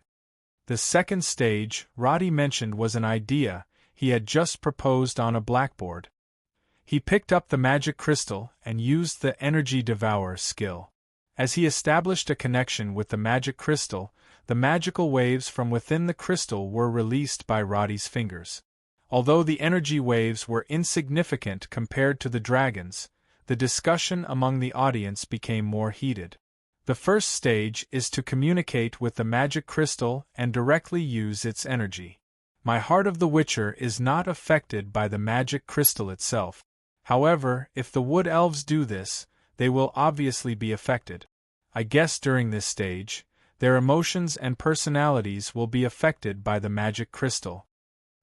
He patted Tinkerbell lightly, and the latter got up and quickly ran to a cage on the other side of the hall. This cage was another half-plane created by Edith, and by hiding in it, one would be able to isolate themselves from the Dragon Clan's pressure and momentum. After she hid, Roddy put the magic crystal aside. During the first stage, everyone can feel that I don't have any demonic aura. After body's transformation, the second stage will create wood elves that are similar to demons. I guess that very few of them have the appearance of Jingle. One is a demon and the other is a magical beast. I'm afraid the difference between them is not as simple as the type of magic crystal. My guess is that it is directly related to the god that body has never revealed his name. At this point, Krupus, the Lord of the Crystal Dragons, suddenly said, "If that's the case, I remember something." He frowned and recalled a strange experience he had 5 years ago. The Crystal Dragons have been working hard to observe and infiltrate the space-time rift. Under normal circumstances, the creatures they come into contact with are full of chaotic aura of demons. However, the result of that observation showed that the creatures on the other side did not have any demonic aura. They were even very gentle. In the past, the dragons had always researched on their own and rarely shared their result. But now, the Hersino Magic Tower forced them to stand together to face the great enemy of demons. At this time, what Krupus said wasn't as simple as just revealing information. Instead, it meant a new beginning for the cooperation of the 5 dragons. Speaking of this, the Frost Dragon race has also made similar discoveries in the past 2 years. From the classification of the spacetime rifts, we have also found a few different places. Today's devils were different from 700 years ago, and the dragons present naturally wouldn't think that the devils had remained the same over the years. Roddy had started the discussion, but the dragons' bosses had been discussing it for the entire morning. After lunch, under Roddy's suggestion, the 5 lords decided to establish a special demon research department. Compared to the various contracts signed between the humans and the dragons, this research department was even more important, because not only were the 5 feudal lords personally participating in it, the other elders were also collectively named and became members of the research department. But more importantly, Roddy was the leader of this team because Body's corpse was in his hands. This meant that for a long time in the future, the direction of the team's research would be controlled by Roddy. In other words, humans were, for the first time, half a level higher than the dragons in this aspect. This was definitely more significant than the agreement signed in the Imperial City half a year ago, but Roddy and the dragons did not mention this matter. Everyone knew that in the face of a great enemy, status and reputation had to be ranked second, so they were extremely efficient. In the afternoon meeting, the structure of the team was completed, and the current stages, planned by Roddy, began to research in various directions. After these, it was time for the 5 dragons to decide on the rewards for Iskar and the others. This time, the 2 leaders of the human kingdom, Roddy and Sally, sat on the side seats as bystanders. In the middle of the hall, the 5 dragons who had lost their dragon crystal did not look too good. Although the lords praised their bravery one by one, it was obvious that their words conveyed the same message. In the future, you can only rely on yourself. The 5 of them were given magic necklaces carved from crystals of different colors. In addition to the spells that the lords personally enchanted, they also represented the status of honorary elders. From now on, Kardashian and the others could enjoy the same treatment as the elders in the clan. Everyone received valuable resources as a reward, but the lords did not say a word about where they should go after losing their dragon crystal. The status of honorary elder was second only to the lords, but Roddy knew that dragons were existences with pride in their bones. Their status was always linked to their strength. Although this comfort of reputation sounded good, to a certain extent, it would make Iskar and the others feel more miserable. After all, being ridiculed as useless elders was far more depressing than being unknown. This doesn't feel very good, but when I think about it, it seems that there is no other way. Sally sighed at the side. This was an occasion similar to an award ceremony. It was reasonable to say that everyone should feel honored. However, Rubens and the others were full of grievances. Only Kardashian looked slightly calmer. But when her father handed her the necklace that represented honor, this daughter still tightly pursed her lips and took several deep breaths to hold back her tears. Roddy did not speak until the end of the ceremony. He suddenly stood up and said, "All the lords are present today, so I also want to ask about something. Before this battle, I have been carrying out cooperative research on strategic weapons with several honorary elders, and the results are remarkable." Then he briefly talked about the use and results of the guided missiles. These were not lies. After all, Iskar and the others' contributions were indelible. At first, the lords only thought it was a whimsical joke, but when they heard Roddy talk about the prospects of strategic missiles, the tired elders could not help but show serious expressions. The battle against the demons is not only about tactics. We should recognize the fact that if we continue to rely on human lives to fight in the future, I'm afraid we will only be at a disadvantage. Since the demons have learned to corrode the dragons in 700 years, then we should not only stop at the primitive war method of cold weapons.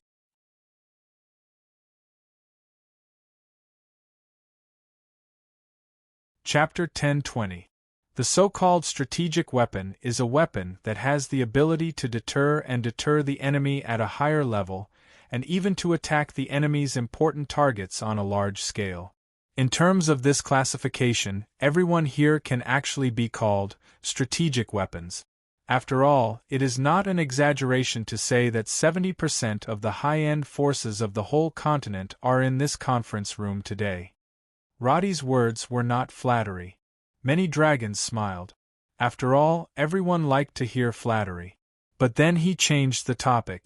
But victory and defeat are common in military affairs. I will not belittle the enemy, but I can't underestimate them.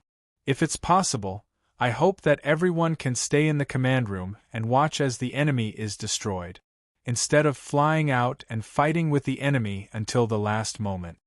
Then he pointed to the 5 people standing on the side. But the fact is that the devil we have encountered now has the power of a god. Even if the 5 elite dragons attacked together, they still paid a heavy price. As the Prime Minister of the Kingdom of Karen, I think not only me, but the whole continent should not forget the sacrifice made by these 5 honorary elders. At the same time, in my opinion, we should pay more attention to a more profound question. When the same enemy attacks again, do you have the confidence to face the enemy who has the light of destruction? When it is not one body, but thousands or even tens of thousands of body, what should we do? This time, the faces of the lords and elders finally turned serious. Roddy's words obviously exposed a fact.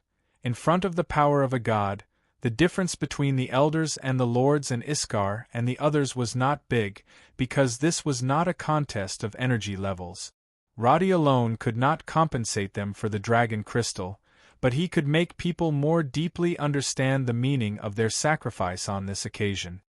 Fortunately, we have temporarily found a corresponding method. And this method was developed by the honorary elders together. Here, I hope to invite the 5 honorary elders to join in the name of the Strategic Arms Research Department to continue the unfinished research and development work. I sincerely ask for your approval. By the time he had finished speaking, the hall had become completely silent. Before this, the dragons were more interested in the various topics related to demonization, as well as the sharing of their research on dimensional rifts over the years. They were not interested in the battle between Kardashian and the others. After all, these fellows were indeed stronger than these young dragons. It was normal that they were not interested. However, the topic that Roddy mentioned made them feel a strong sense of threat. As a result, they re-evaluated the 5 honorary elders and became very interested in the strategic missiles. Naturally, they did not know that the Strategic Arms Research Department originally did not exist. However, in order to separate the Missile Department from the Magic Research Department, Roddy decided to establish a separate department. It would not be restricted or infiltrated by any other department. The lords looked at each other. In the face of Roddy's request, they could only say that Kardashian and the others could decide for themselves. However, after a few seconds, the Black Dragon Overlord Procasto could not help but ask, "Prime Minister, then, does the Strategic Arms Research Department need more people to participate? According to the current progress, the addition of the 5 honorary elders is completely enough. If there is a need in the future, I will come and discuss with you at any time." Only on this matter, Roddy did not put on an attitude of seeking talent. Because he wanted to create specialization. When Iskar and the others heard this, their expressions changed slightly. They already understood that Roddy was using a powerful department to ensure their future speaking rights and status within the dragons. An old fox like Victor naturally understood Roddy's intentions. He looked at the other lords, then looked at Kardashian and said, "This is for the best. If there is a need for resources, we will naturally give our full support." After saying that, he took the initiative to say, "The Hersino Magic Tower was seriously damaged in this battle. You can send a list of materials that need to be repaired to the Frost Dragon race. I will try my best to satisfy you." This was a return of the favor. If it was not for the magic tower and Roddy, his daughter would not have simply lost the dragon crystal. Victor was well versed in the ways of the human world. With his reminder, the other lords expressed that they would also provide support. Roddy secretly breathed a sigh of relief and bowed to express his gratitude. The 5 young dragons in the center of the hall had nothing to do at this time. Kardashian stepped down first, and behind her, Stika and the others also followed silently. However, after a few steps, scattered applause suddenly sounded in the hall. At first, it was 1 or 2, and then the applause quickly became continuous. There were many ways for dragons to express their respect. In human form, applause was naturally the most common way. This was originally just a normal scene, but the 5 honorary elders were breathing rapidly because of this. Dragons only respected the strong, and the applause from the lords and elders was a real honor. Sally sat behind Roddy and applauded together. She looked even more excited than Rubens and the others, because this monarch understood that from today on, these dragons who had lost the dragon crystal were probably on the same side as Roddy forever. Lord Blake had been frowning for the past 2 days, and even when he was chanting prayers, he looked worried. As the current leader of the Moon God clan, he, like the others, had witnessed the amazing miracle that happened the night before yesterday. The moonlight fell from the sky, and even though it was hundreds of kilometers away, standing in the wilderness, one could still see the amazing light curtain. For this, Lord Blake quickly held a ceremony. That night, he directly summoned the believers who went out to worship on the ground to come to the shrine and pray to the moon god Styrian to show their devotion. Although he was preaching that the great moon god has given us a miracle, he was actually worried about the safety of Panda and the others. But now that communication was not smooth, even if they wanted to send a message deep into the silent forest, they would have to wait until after the new year at the earliest. Thinking of the new year, Blake had a headache. This was because in the Moon God clan, the new year was a relatively important festival, and a grand ceremony was needed. However, it was clear that the notebook recorded the High Elves' celebration method. In that era, the High Elves, who were rich in resources could afford to hold a celebration. However, the human world, which had just experienced war, was poor as hell. Winter was the time when all things were withering. Even though the kingdom had come up with various measures, it could not stop the nobles in these remote areas from driving up the price of food. Recently, when Blake walked out of the town, he could see frozen corpses lying on the roadside. He called for people to collect and bury them, and at the same time, he used the opportunity to preach the doctrine, and at the same time, he was thinking of a flexible way to complete the ceremony.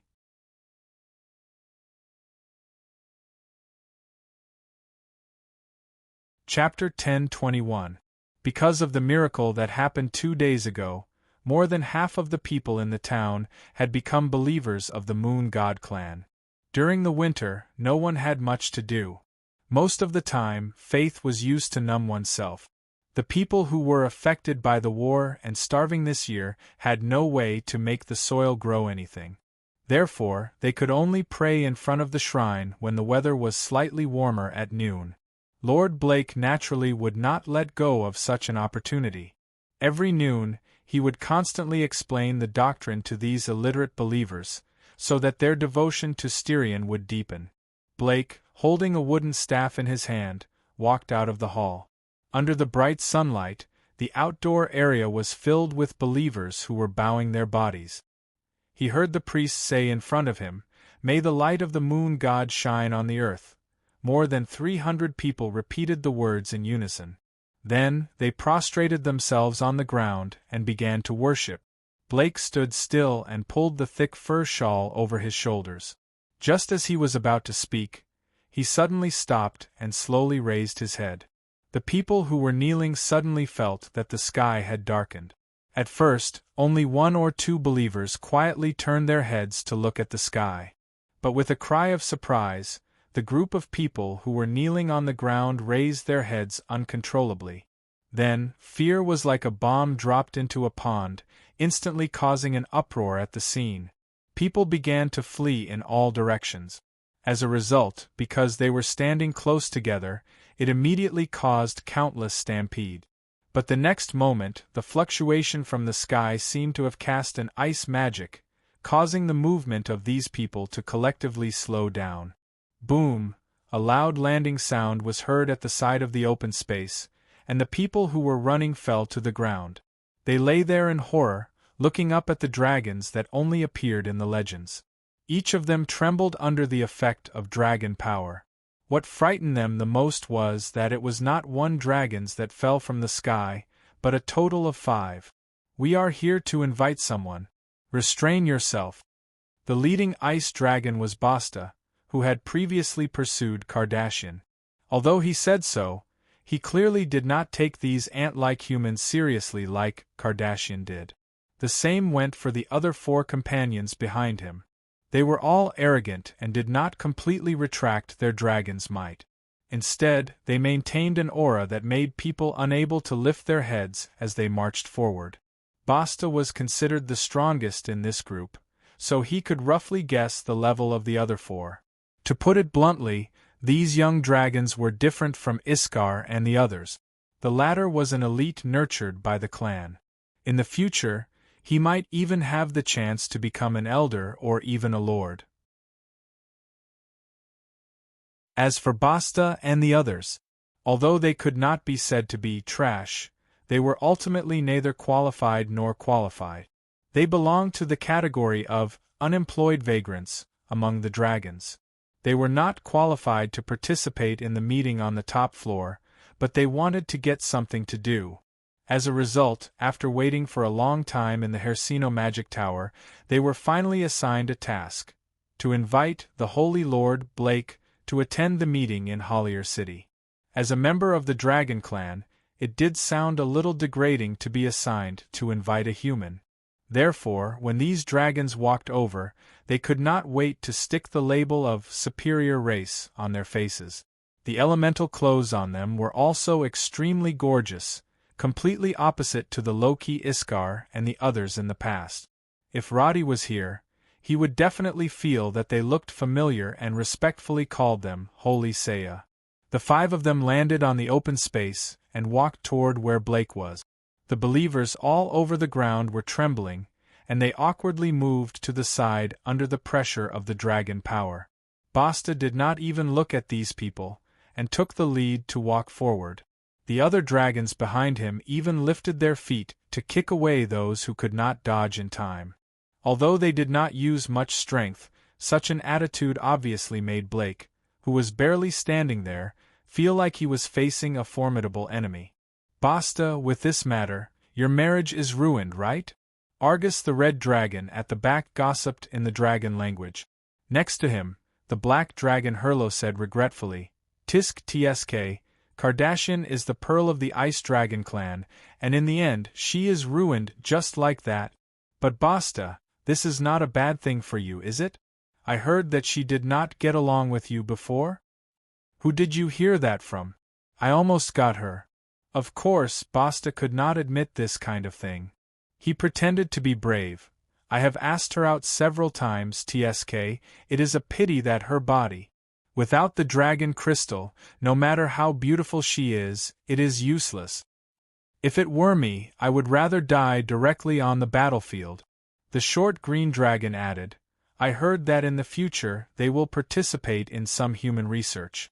Tsk, does this mean that they could not survive among the dragons, so they seek refuge with the humans?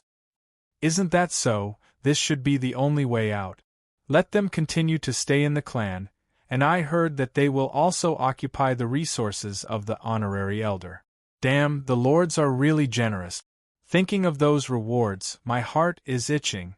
After Argus the Red Dragon finished this sentence, the group had already arrived in front of Blake. Basta took one more step and said bluntly, "You are Blake." "It is me, your excellencies." At this time, Blake did not sit on the ground only because he was holding a wooden staff.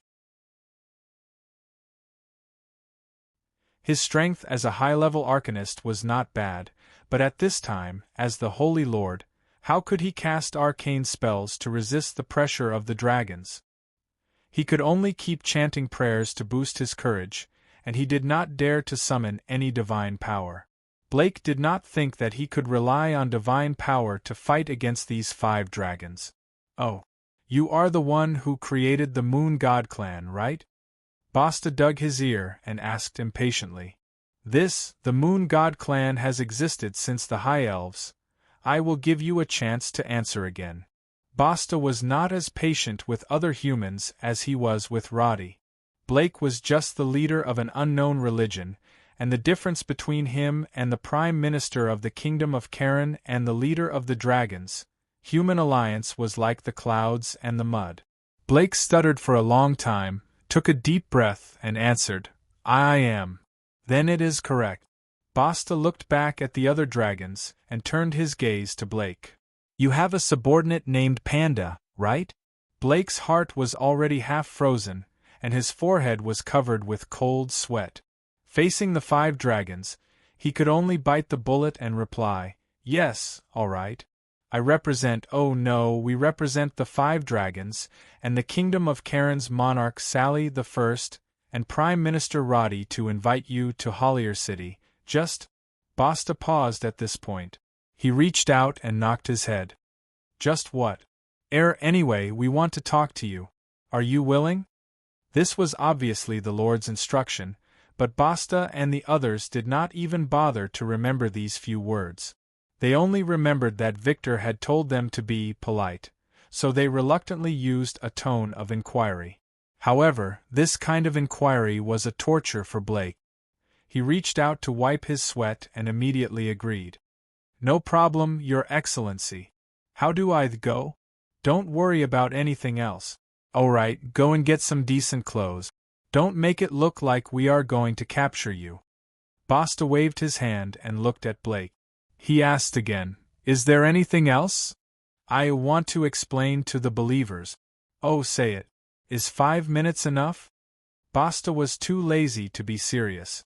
He was thinking more about Kardashian. Seeing Blake nodding and bowing, he walked directly into the shrine with the others and continued. Say, Kardashian's engagement is ruined. Who will she marry in the future? Without the dragon crystal, who knows how long she can live? Even if her physique is similar to the dragon's, I guess 100 years is enough, right? Maybe she will marry a human? As they walked into the corridor, Black Dragon Hurlo pointed outside. If there is such a good thing, I'm afraid this reptile will never refuse. Hey, Basta, don't you like to fool around with married women? What if she gets married?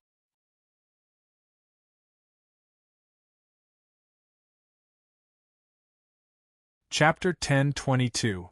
Tax rates should be adjusted in an orderly manner. Data should speak for itself. Fabrication is strictly prohibited.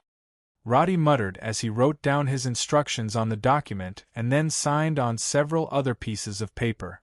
The Prime Minister did not have to do everything himself, but the decisions that needed to be made and the documents that needed to be signed were indispensable.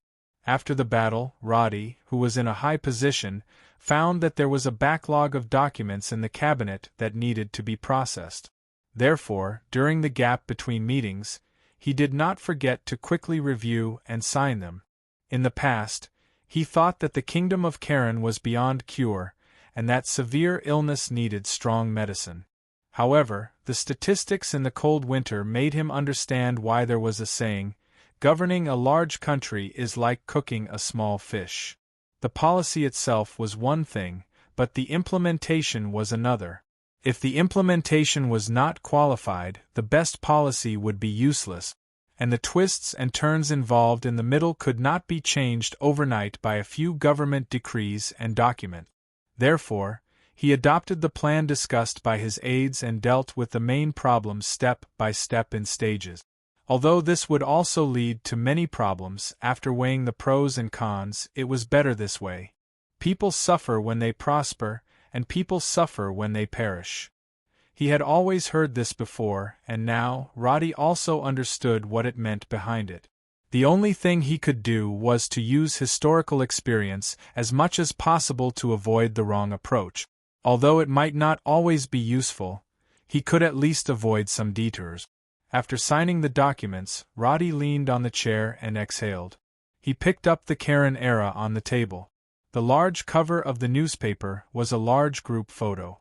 In the picture, Roddy stood slightly to the left of the center, Sally stood almost in the middle, and the other 5 dragons were in the same line. And standing in 3 rows behind them were almost all the elders of the 5 dragons. In the eyes of ordinary people, the dragons were almost the same, and their strength could only be described as strong. But those who knew a little about the inside story would know how important this group of people was.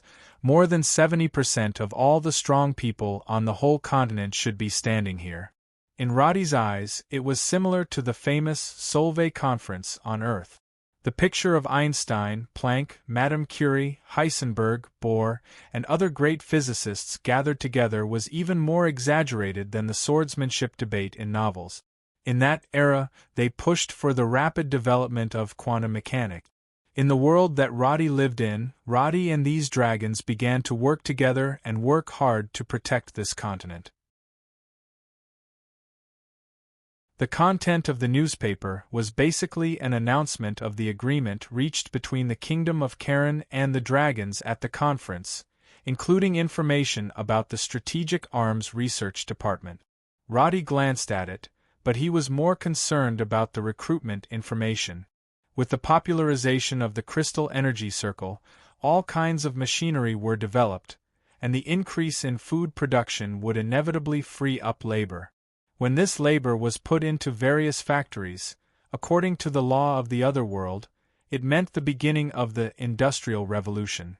But the problem now was that the population was severely reduced due to the war. What Roddy could do was to transform the Rose Cross into a hospital. As long as the death rate of newborns and ordinary patients could be reduced as soon as possible, and disasters such as plagues could be avoided, then the whole kingdom would be at an advantage in the future, be it in the face of war or the Industrial Revolution. This was all in theory, and Roddy did not know the final result. He put down the newspaper and sighed. Only then did he realize that something was rubbing against his leg. He looked down and saw Jingle walking left and right, and then looked at Roddy with eager eyes. In the past few days, Roddy had gotten used to her crawling back and forth in the house like a cat.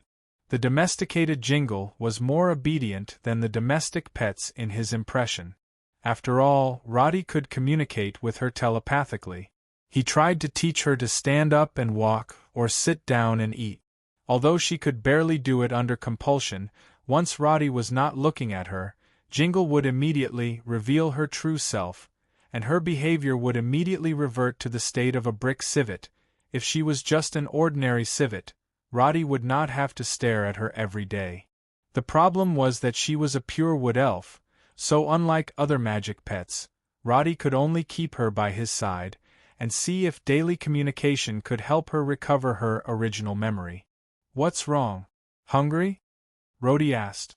The latter gave a meow sound and placed her hands on Roddy's legs. Through the telepathic connection, Roddy knew that she was a little bored and wanted someone to play with her. So he raised his hand and condensed an ice ball, and controlled it to roll back and forth in front of her with a spell. Even though this kind of trick had been used many times, Ding Dang still fell for it.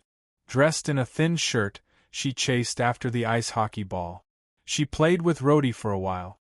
After that, Roddy began to teach her to stand and walk, but Jingle had to squat down for a few seconds every few steps. In order to correct it, Roddy used magic tentacles to support her shoulders and forced her to walk. This made Jingle very uncomfortable, but she could not resist the power of magic tentacles. After persisting like this for half an hour, Roddy let Jingle go back to his demiplane to rest. After leaving his office, Roddy first went to the dragon's activity area in the middle of the magic tower. The elders had been stationed here, and now they had begun to study the bodies of Body and the other wood elves. 3 of the 5 lords were here at this time. When Roddy came down, he happened to meet Lord Victor. Now that their positions were similar, Roddy just greeted him and briefly talked about the new progress, and then continued to walk in. Along the way, all the dragons, regardless of their age or status, stopped to greet the Prime Minister. Roddy calmly returned the greeting, and finally found Natha in a demiplane. This demiplane was like a training ground. Some dragons were practicing magic in the huge open space, and Natha, who was wearing a cloak, was practicing archery with a thick giant bow. She had advanced to level 48, and in terms of the level of the whole continent, she was already a top ranger. However, after this explosive growth, Natha still could not control her huge power, so she kept practicing here these days. In addition to fixed-point archery, she often practiced with Iskar and the others, who had lost their dragon crystal, to familiarize herself with her body.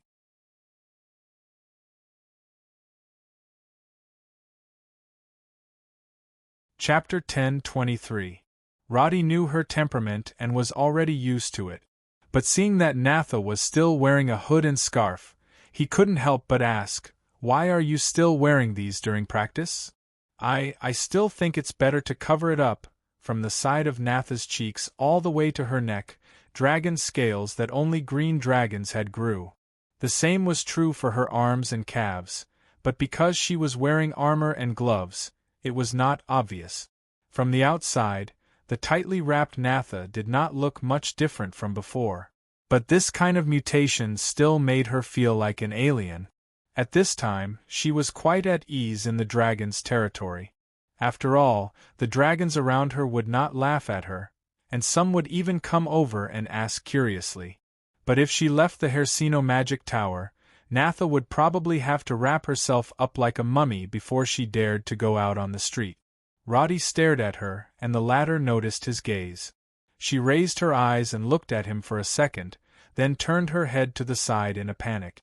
"I'm sorry. By the way, my guards need to be expanded.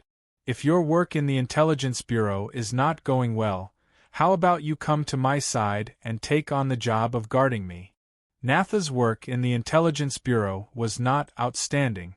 Because she was not a management talent, even if she carried out a mission, it was difficult for her to be qualified for the role of commander. To put it bluntly, Natha was absolutely outstanding as a soldier, but being promoted to a high position would not be able to display her abilities.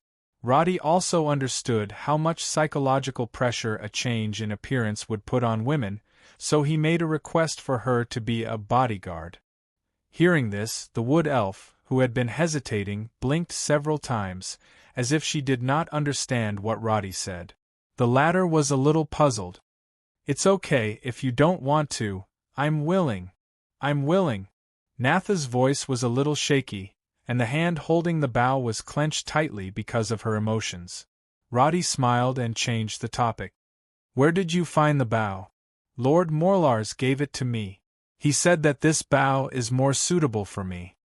Roddy did not expect the former lord to care so much about Natha, but the reason was not difficult to guess. Previously, when Natha was seriously injured and almost died, Roddy saved her at all costs. This action had already shown his attitude towards Natha.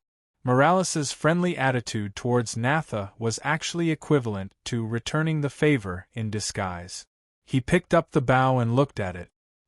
He found that the upper limit of the bow's damage was higher than the one he was using.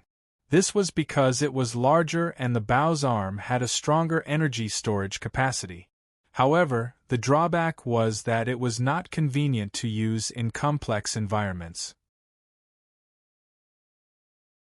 But with this weapon, with Natha's current strength, he could easily kill all the drakes in the Silent Forest. It wouldn't be a problem for him to become one of his guards. You just need to register tomorrow. New equipment will also be issued to you. I remember that you like red. Roddy raised his hand and touched the scales on Natha's neck. He smiled and said, "Many people are envious of you. Even if you wear a cloth robe, your defense is stronger than ordinary plate armor." Natha lowered her head and did not dare to move like a little rabbit. Her cheeks were flushed, and her lips moved a few times.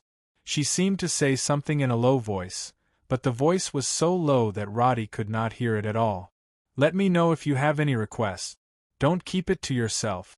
By the way, if you want to have a farewell dinner with your colleagues in the Intelligence Bureau, I can ask someone to arrange it for you."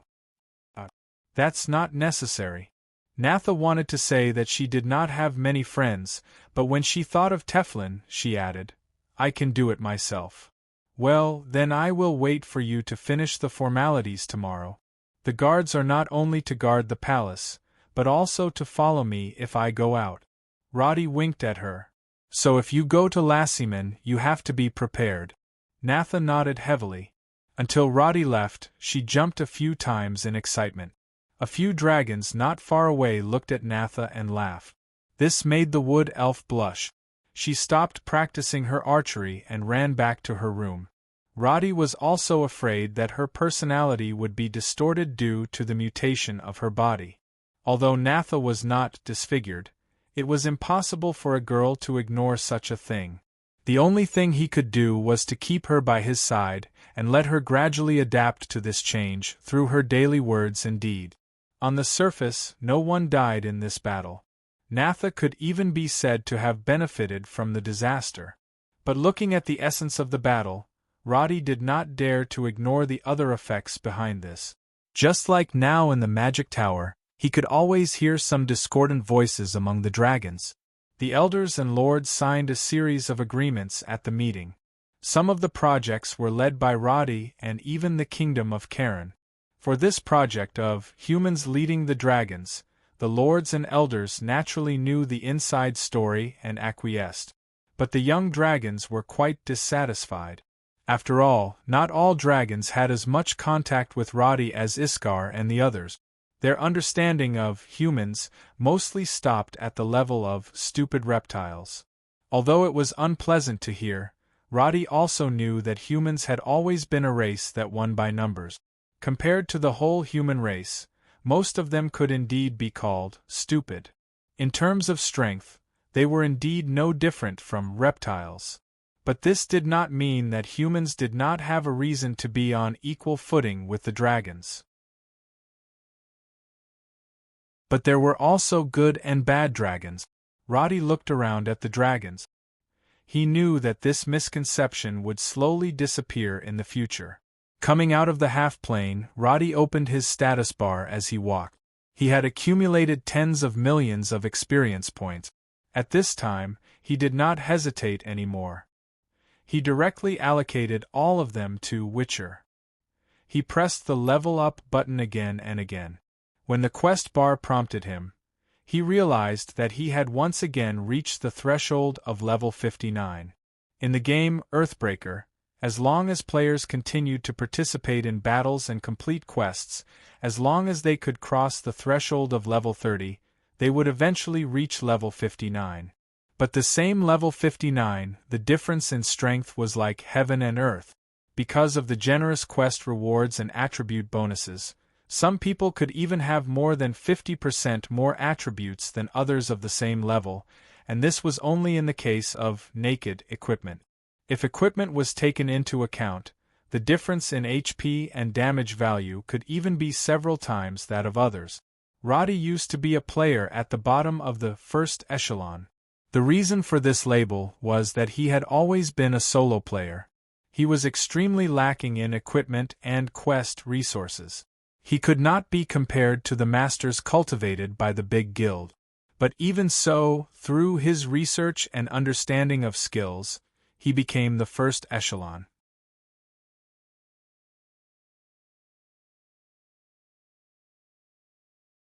Chapter 10:24. Roddy currently had a set of exquisite equipment that leaned towards attack, but the 5 dragons had each proposed to create different types of equipment for Roddy as thanks for saving the lives of Iskar and the others. In other words, there were at least 5 types of equipment for Roddy to choose from in the future. Roddy opened the skill bar. After reaching level 59, he did not have many new skills. However, through the talent points, Roddy was able to strengthen 2 powerful new skills. Bow strengthening consumption, 480 mana points cooldown, 1 minute effect. Strengthens the bow with magic, temporarily increases the upper limit of bow and arrow damage by 25% for 10 seconds. Can be stacked, repeatedly used, there is a risk of weapon damage.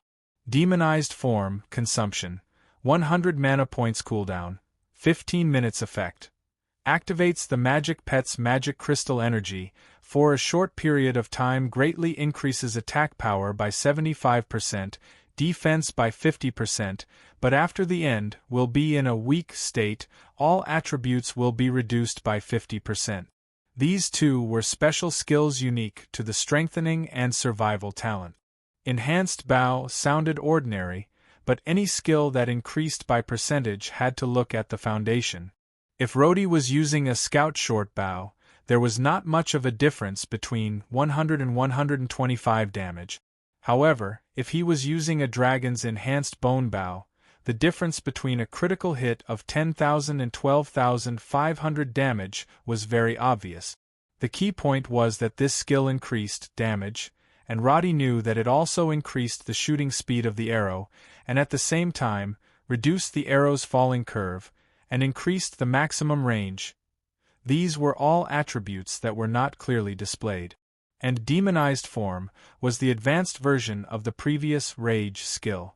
Roddy looked at the description and felt that it was strange, because it sounded a lot like the demonification of a creature. He allocated the remaining experience to Elemental Summoner, but this profession could not continue to level up after reaching level 29. Roddy opened the quest bar and began to check the contents of the 2 threshold quests. Witcher's quests were obviously more difficult. If the threshold of level 30 was from Beginner's Door to Grandmaster's Path, then level 60 was the watershed between mortal and extraordinary. The name of the quest, Control the Power of Witchers, was enough to reflect this point. The fact that you've come this far means that you've already faced enough enemies. But the power you use ultimately originates from the heart of the demon hunter in your body. Structurally speaking, it is the source of your power. But in terms of power, you're still relying on external objects. What was the reason for the existence of Witchers? What power do you ultimately control? Only by understanding it and mastering it can you transcend the shackles of mortals. Otherwise, you can only be a member of the masses. Roddy was not surprised to see this strange text. When he first became a level 59 ranger, the content of the promotion quest was just as confusing. It was not an exaggeration to say that countless people were stuck at level 59 quests, not because they lacked the willpower or ability, but because they simply could not find the map to complete the quest. This quest did not specify how to complete it, nor did it specify where to start. Compared to a normal quest that had an index, this was more like an open-ended puzzle. The players needed to understand, guess, and find the answer themselves. Roddy was a person who liked to look for patterns. In the server of Earthbreaker, there were not many players who broke through level 60, but none of them could clearly write down the logical relationships when they completed the promotion quest. Roddy summarized all the strategies written by these people, and in the end, he found that there was no place for him to repeat them. Their quests were more related to their mental state, similar to the mysterious experience of enlightenment. Roddy thought of many ways, but he still could not get a glimpse of the door. When he stood in front of this threshold again, as the Prime Minister of the kingdom, his vision and height were already incomparable to that of the technical geek. Especially after the battle with the gods, Roddy could be considered to have come into contact with the ceiling of this world's power level. Therefore, he already had some understanding of the answer to this kind of question. As for whether it was right or useful, Roddy was not in a hurry to test it out. He opened the Elemental Summoner's quest and found that compared to the Witcher's quest, this level 29 quest was indeed much easier. Plain summoning, try to summon a complete elemental creature, elite, across planes to prove that you have enough ability. Quest reward: Advance to level 30, skill, advanced elemental summoning quest reward. 648,000 experience points for ordinary people. Plain summoning was really a difficult thing to do.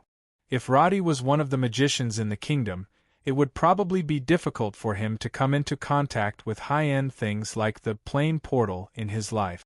But now, many of the elders and lords of the dragons in the magic tower were engaged in similar research. Even if they did not look for the dragons, the original owner of the Hersino magic tower, Edith, was an arcanist who had a lot of research on space. For this kind of problem, it was really too easy to solve. When he saw this quest, Roddy suddenly froze. Because he thought of Merlin Serra, who was far away in another continent. After the shadow dragons lost their dragon crystal, they had an inheritance similar to the elemental summoner. Since these two professions originated from Solomon, was the key to her advancement also related to plain summoning? He stood there and thought for a long time. Because when he thought of Merlin Serra, Roddy couldn't help but recall the time when he fought side by side with her. Compared with the spoiled and shrewish Kardashian, Merlin Serra had the arrogance of an icy beauty. Why did they have to compare like this? Roddy came back to his senses and took a deep breath. He looked around and remembered that he still had something to say to Sally, so he walked to the stairs. Outside the magic tower, Basta and the others, who had just returned with Blake, had just landed on the open space outside Holier City. Actually, with Basta's temperament, the easiest way was to fly directly to the top of the magic tower and transform. Previously, when he went to the Pasha Magic Tower in Elson City, he did this, but that was when there was no one to supervise him. Now that the elders and lords of the 5 great dragons were basically here, if he did this again, he would probably be caught and scolded. It feels like a city like this can be flattened by a few forbidden spells. I don't know why they value this so much. On the other side, the black dragon Hurlo, who landed, muttered in a low voice and transformed into his human form. As they controlled the power of the earth, they were very fond of using spells such as moving mountains and creating seas. This also made many of the black dragon Hurlo extremely belligerent. When he saw so many buildings in the city, he felt an itch to fight and thought about how to collapse them. Of course, this was just his imagination. No matter how insignificant humans were, the current Holier City was not a place where they could behave atrociously. Blake was placed on the ground by a spell, and it wasn't a comfortable experience to fly all the way here. Basta and the others couldn't be bothered to think about how to make the journey more comfortable for Blake. They just cast a barrier, casually pulled it with a spell, and then ignored it. This caused Blake to be thrown up and down by the turbulence in the sky.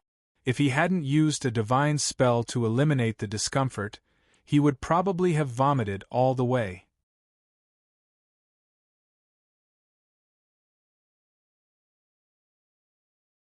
Chapter 10:25. Let's go. We'll walk into the city. Basta glanced back. After confirming that the man was still alive, he stepped forward. When he was about to enter the city gate, he did not forget to look back and ask, "Did you have any problems along the way?" No, Your Excellency. I felt very comfortable along the way." Blake observed the man's expression and immediately understood that he did not want him to complain, so he quickly responded with flattering words. Basta nodded and did not say anything more. Relieved, Blake finally had the energy to pay attention to the surrounding scenery. He came to Holier about 15 years ago. At that time, the Dukes of Angmar ruled the city. Based on Blake's rich experience, Holier could only rank 4th or 5th in the Kingdom of Karen in terms of size and prosperity. However, the Holier city 15 years later gave him a very different feeling. Just the train tracks and platforms that had been built outside the city were clearly beyond his imagination. The spacious and smooth road had been in use for a long time. The sign on the side of the road indicated the destination at the end of the road. He rubbed his eyes and found that the last column was actually Elson City. Of course, He knew how far Elson City was, so he stood there for a few seconds before he came back to his senses. The temperature here was much colder than the base of the Moon God clan. If it were not for the recent frequent sacrificial activities, the residents there would not even have come out of their houses. But on the road in front of him, he could see a steady stream of carriages, caravans, and even mercenary groups going in and out of the city gate. Vegetables and fruits from the southern cities were clearly visible on the carriages. The bundles of animal skins carried by the mercenaries were even more eye-catching, which meant that they could make a steady profit from the shops in the city. 15 years ago, Blake also came to Hollier around this time. But at that time, the city gate was not lively. In winter, there was only one gate open, and no one came in or out of it all day long. Now, this sharp contrast had made him realize that many things had changed. Walking along the road into the city, Basta and the others did not dare to use dragon power to suppress the mortals like before. Their clothes had also become plain, but the horns on their heads were still eye-catching. The people around them consciously made way for them and looked at them with awe and reverence. Blake did not see any surprise on these people's faces. This could only mean one thing. The people of Hollier had become accustomed to the existence of dragons. What on earth did Roddy have to make the dragons run around him? From outside the city to the central square, they could see the unrecognizable Hersino magic tower from afar. As a former arcanist, Blake had once seen the majestic floating magic tower in the newspaper. However, its surface was now full of holes.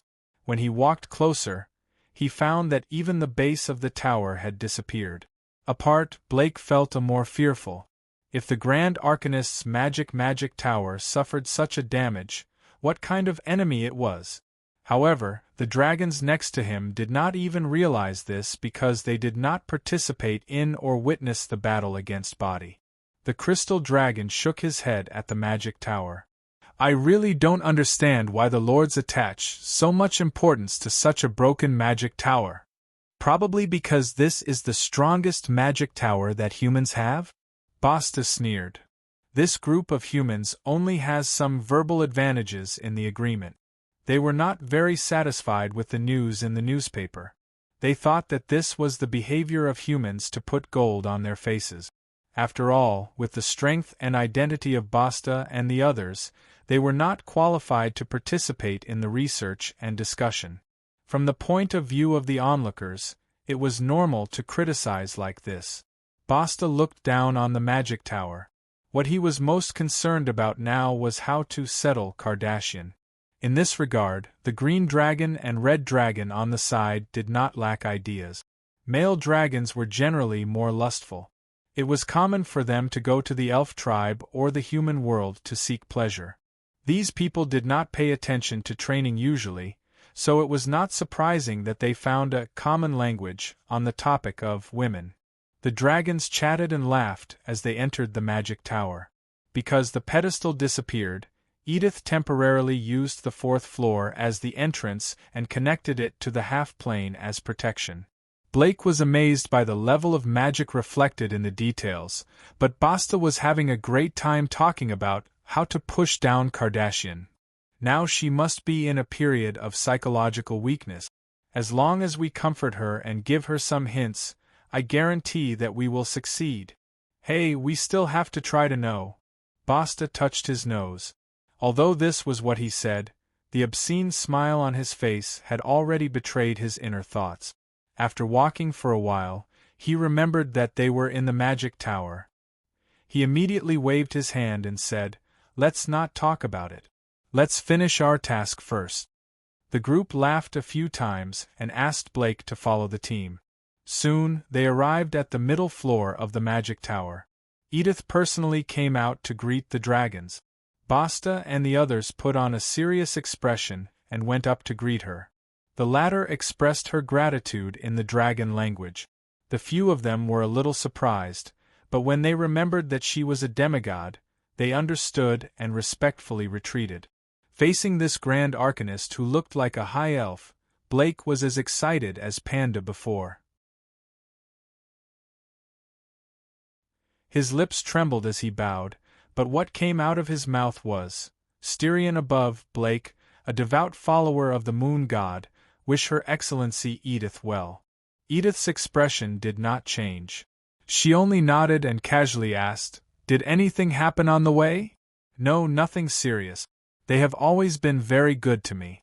There was nothing wrong with what Blake said, but Basta and the others were not present. His expression obviously had other meanings. Edith raised her eyes and glanced at him. This holy lord was very respectful, with his head lowered and his face filled with obedience. But the more he behaved like this, the more it meant that there was something wrong. Blake's little tricks were very scheming. However, he did not realize that this kind of trick was very childish when used on a demigod. Edith did not speak again, but Blake inexplicably felt uneasy. Following Edith, he walked all the way to the guest area, where Panda and the others were. Blake was arranged to stay next to Panda. Seeing Holy Lord Blake appear in front of him, the latter was stunned for a moment and even forgot to bow. Lord Blake, Lord Holy Lord. You!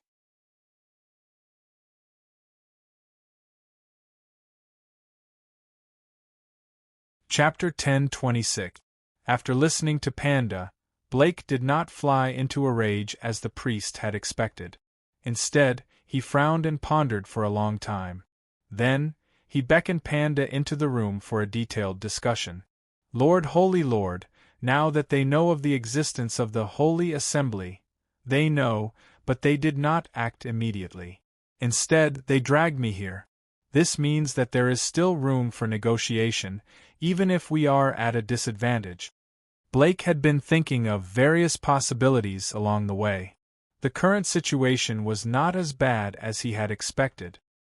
He let out a sigh of relief and pointed to the top of his head. "The Prime Minister wants to ally with the dragons. This is a good opportunity for us." Panda did not understand, and Blake did not elaborate. He knew that in the Grand Arcanist's magic tower, even a few strands of his hair were not private. So, he just told his subordinate to rest in peace.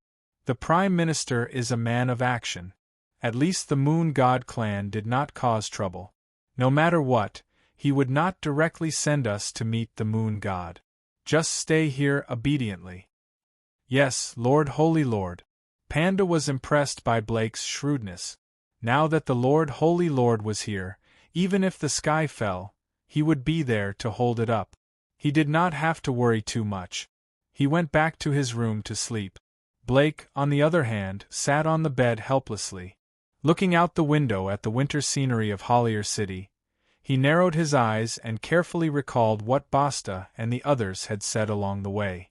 Although he did not understand the dragon language, whether it was High Elves, Bringan, or any other language, when the name Roddy was mentioned, the pronunciation was the same. Every time Roddy was mentioned, the attitude of the dragons was very disdainful. Even if he did not know what they were talking about, this attitude of the dragons towards the humans was obvious. Clearly, even the leaders of the human forces could not win the respect of Basta and the others. With this premise, Blake naturally had more ideas. Especially when he learned that Panda could summon the Divine Realm, the Moon God clan in his mind had increased to the point where he could bargain with Roddy. Meanwhile, in the top-floor office, Roddy did not know that the Lord Holy Lord was thinking too much. He was originally discussing the contents of Houdini's dream map with Sally, because this time's adventure in the Forest of Silence had once again verified the validity of his dream map. Although the map and description were very vague, the appearance of the Divine Realm was indeed a powerful proof of the power of the gods in this world.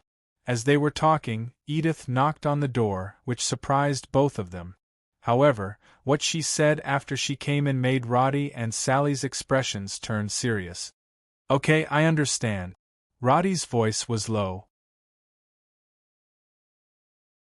He did not say how to deal with it, but when he said this, it was obvious that he was not friendly. Edith then frowned slightly. "The Lord Holy Lord of the Moon God clan seems to have some other ideas." "Why? Are they still thinking of stirring up trouble when they are already here? They probably just think that they have more bargaining chips. Edith could not see through the Holy Lord's thoughts. Roddy was not in a hurry. Then let them be for 2 days. The people of the Holy Assembly are not fools. Since they know to change, they should know the severity of the situation. Let's see if they are willing to cooperate. It's best if they can figure it out themselves. As he said this, he rolled up the piece of parchment. If they still have unrealistic fantasies, then we can only take more extreme measures. Edith did not say anything.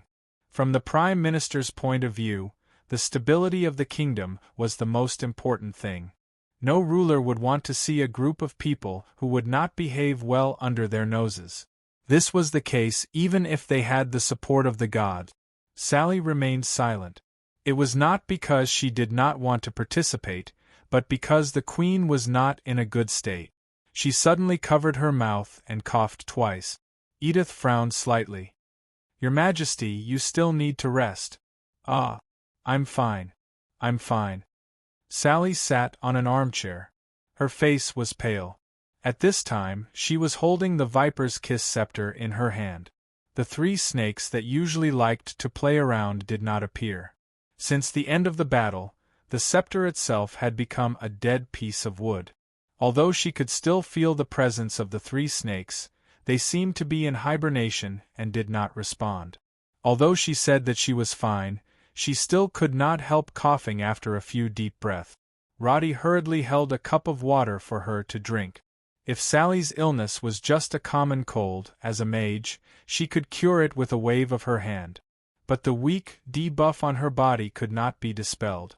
Roddy studied it for a long time and confirmed that this status could not be treated with potions or other methods, and there was no countdown for the duration. This meant that if no measures were taken, it would last forever. Sally's condition had not improved in the past few days. At this time, she was also in a state of illness. Roddy could see that she was forcing herself to work, but her tired and haggard face could not hide the truth. For this reason, Roddy had decided to use political power to find a solution. But the dragon's methods were ineffective, Edith was helpless, and magic could not cure her. The hope of looking elsewhere was extremely slim. People were not machines. If she continued to be affected by this weakness, Sally's body would collapse sooner or later. Today, Roddy had already found that her upper HP had dropped by dozens of points compared to the day before. Although it was very slight, it was obviously not a good sign. For this reason, Roddy was a little anxious, but he could not show it in front of her because Sally obviously did not know how serious her condition was. I'll go back to sleep later. I'll probably be fine in a few days. Don't worry, I know what to do. Sally tried to squeeze a smile, held the cup of water and took a sip, then said, "What about Kardashian?" Edith suddenly said. "He has already gone to the laboratory, and he also brought a few of his friends." Roddy's fingers suddenly clenched and then loosened. This movement was very subtle, and even the expression on his face did not change, but Sally was sharp and immediately said, "Roddy, at this time, should we pay attention to the way we deal with it?" The Prime Minister and the monarch had just signed several important contracts with the dragons. The 2 sides had become very close partners, so this honeymoon period must be avoided as much as possible to avoid conflict. But Roddy narrowed his eyes and nodded. "Yes, the way we deal with it is very important." He suddenly got up and touched Sally's cheek. "Have a good rest here. I'll go deal with it and be back soon."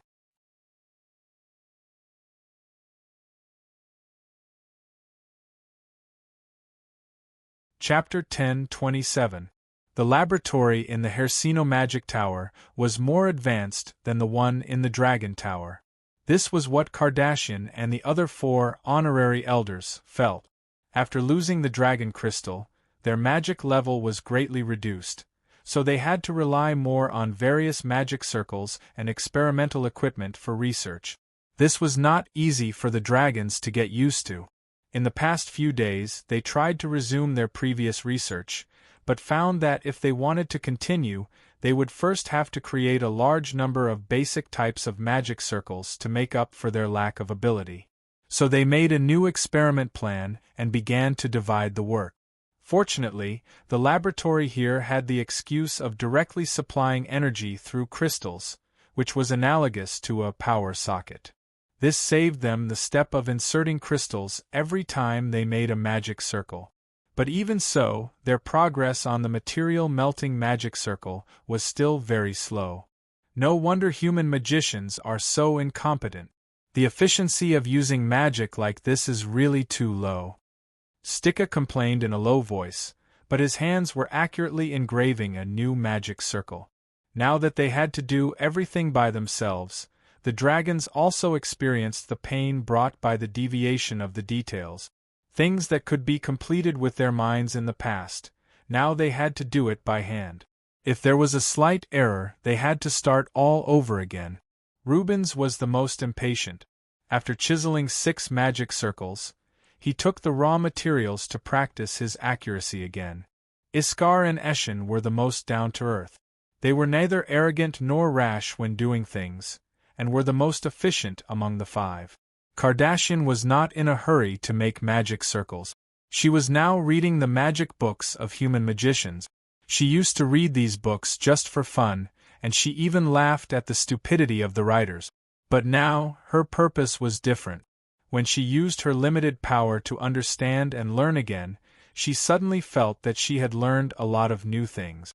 Because of her different perspective, when she re-understood the way of thinking of these magicians, the logic and thinking were completely different from that of the dragons was really an unexpected gain for her.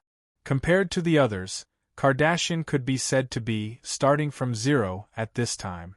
The books she flipped through were for beginner-level magicians. They were all the most basic knowledge of magic. Although they were very low level, she still enjoyed reading them. However, just as she was about to finish the book, Edith suddenly appeared beside her, startling her. In the past, the Grand Arcanist would never appear in the room for no reason. Kardashian was stunned for a moment. Just as she was about to speak, she saw Edith make a shush gesture with one hand, and the other hand gently tapped on the book in front of her, and then disappeared. Everything happened too quickly. The other 4 people in the room were busy with the things at hand. They didn't even notice what happened in the corner. Kardashian first glanced at them, then turned her eyes to the page in her hand, and found that there were a few lines of words condensed by the elements in the blank space. As soon as she finished reading, there was a knock on the door of the laboratory. Rubens was close to the door, so he didn't think much and directly opened the door. He thought it was other apprentices in the tower who came to deliver experimental materials, but it turned out to be dragons in front of him. Huh? You are Basta? Rubens saw the obvious characteristics of the frost dragon race and asked, "Why, who are you looking for?" "Sorry to disturb you, elders.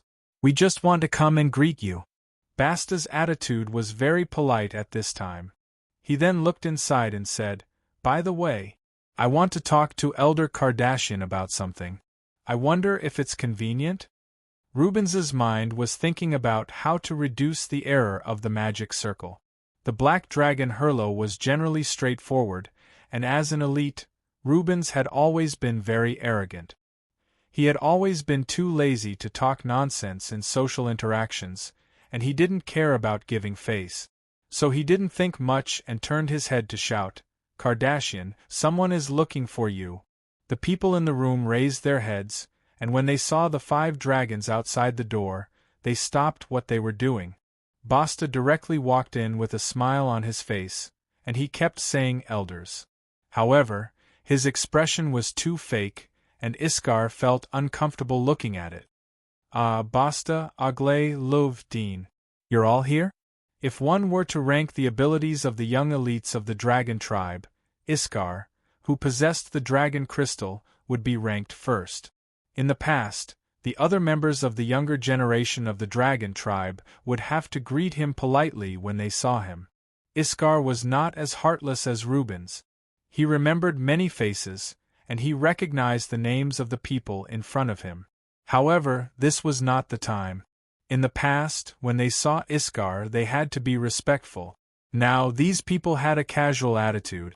Even though they spoke politely, their eyes were looking around casually, and they were very curious about the magic circle. Basta stood at the front and smiled. I thought the elders had returned to the Dragon Tower. I didn't expect you to still be here. In about a week, they will go to the Dragon Tower, and then leave with Prime Minister Roddy. Iskar explained. Basta raised his eyebrows. By the way, how are you going back? Do you need us to give you a ride? This was touching a sore spot. After losing the dragon crystal, Iskar could not transform into a dragon, and he could not rely on his meager magical power to fly all the way back. Basta seemed to be eager to help, but in fact, he was secretly sarcastic. Sure enough, Iskar frowned, but he had good self-restraint. His tone did not change. Don't worry, the transport plane can take us there directly. The speed is not much slower. Transport plane? Is it something made by the Prime Minister? I heard people talking about it before, but I didn't expect you to have a chance to sit on it. Basta laughed. He and the 4 dragons behind him laughed together, but Iskar and the others remained silent. Rubens only then came to his senses. He was about to speak, but Stika pulled him back. You forgot to pull out the magic circle crystal. Hurry up and clean it up. In fact, the magic circle here did not need crystals. Rubens knew what it meant when he stopped, so he muttered and walked to his workbench. He took a deep breath and remembered that he was no longer the elite dragons of the past. That black dragon Hurlo by the name of Luv used to bow and scrape whenever he saw him, but now he was arrogant. Everything showed that his status had changed. And Kardashian, who was standing at the innermost, squinted for a long time. At this time, she broke the silence. Basta, what's the matter? Well, there's something I want to tell you. It's quite important.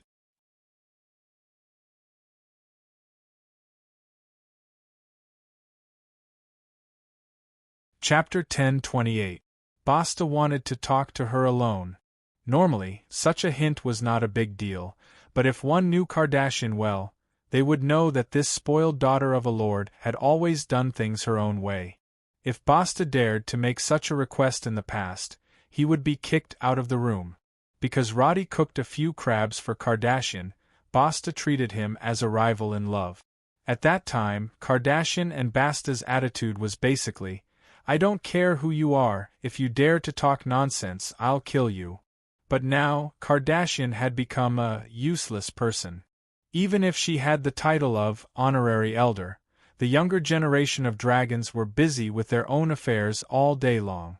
They were not sensitive to current political news and did not understand the importance of the Strategic Arms Research Department.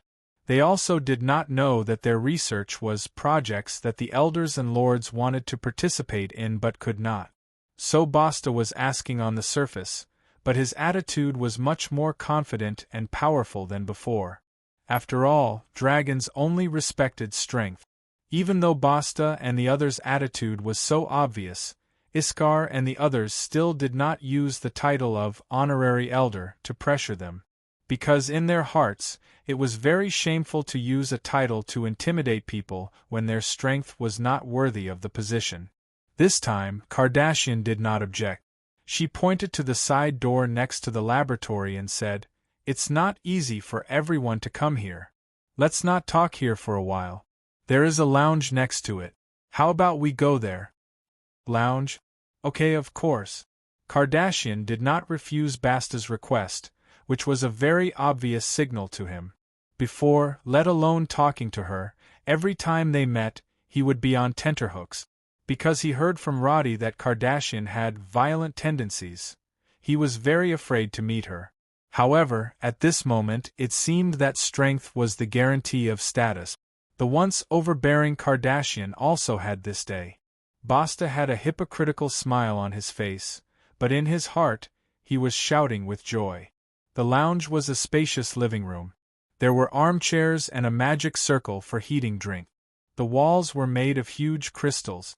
Activating the magic circle was like a huge window that allowed one to see the scene outside the magic tower. However, it could not be opened because of the cracks. The apprentices would come regularly to clean up and place snacks and drinks on the table. Usually, when there was a break in their research, the few of them would take a nap here, drink a cup of hot tea, and relax their minds. However, when Kardashian reached out to push open the door of the lounge, she paused and narrowed her eyes. Behind him, Iskar raised his eyebrows and said, This? The apprentice is quite early today. Kardashian replied. Iskar reacted quickly and immediately nodded. If only they were this diligent every day. The red dragon turned to look behind him and squeezed out a smile. There should be enough seats in this lounge. Everyone, pour whatever you want. Stika, Eshin, and Rubens looked around strangely. However, with Kardashian and Iskar shouting in front of them, they did not say anything.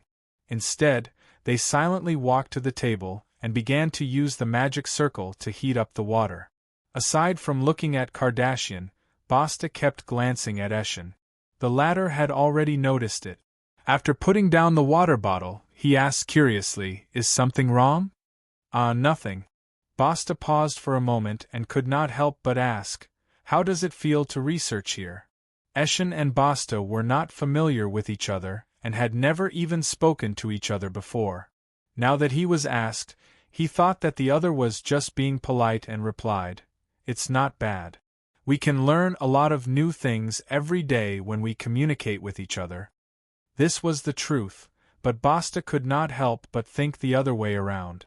After all, Basta could not help but feel jealousy burning in his heart when he heard the words, Everyone communicate with each other. He glanced at Kardashian, who was looking at the crystal wall. However, due to the severe damage to the tower, there was an obvious crack in the middle of the scenery, adding a sense of dilapidation. Then shall we go over there and talk?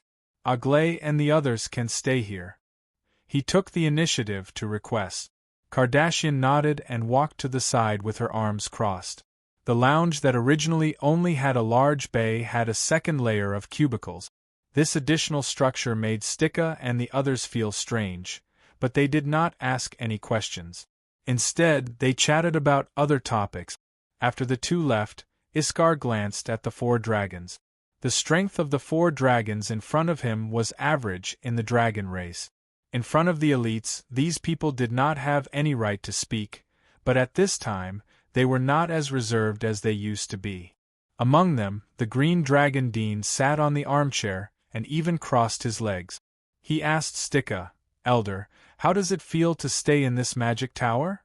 Even though they had the title of honorary elder, no one had ever called them that during this period of time. Now that they were being addressed this way, Stika replied directly, You don't have to call me elder. Just call me by my name. After a pause, he exhaled and said, What else can the magic tower be like? There is food and drink, and there is enough to go around. Don't you still have to call me elder? After all, this is a title given by the feudal lords themselves. Black Dragon Hurlo interrupted, I saw you adjusting the magic circle just now? But it seems to be some very basic things. Rubens opened his mouth to refute, but Iskar stopped him and replied, Yes, now our strength is not as good as before. If we want to do something, we can't cast spells directly, so we can only use the magic circle to help. Although there is no dragon crystal, the memories of being dragons are still there, right? I have seen those things of the human mages. They are purely inferior products that imitate the dragon language magic. There is no future in learning those things.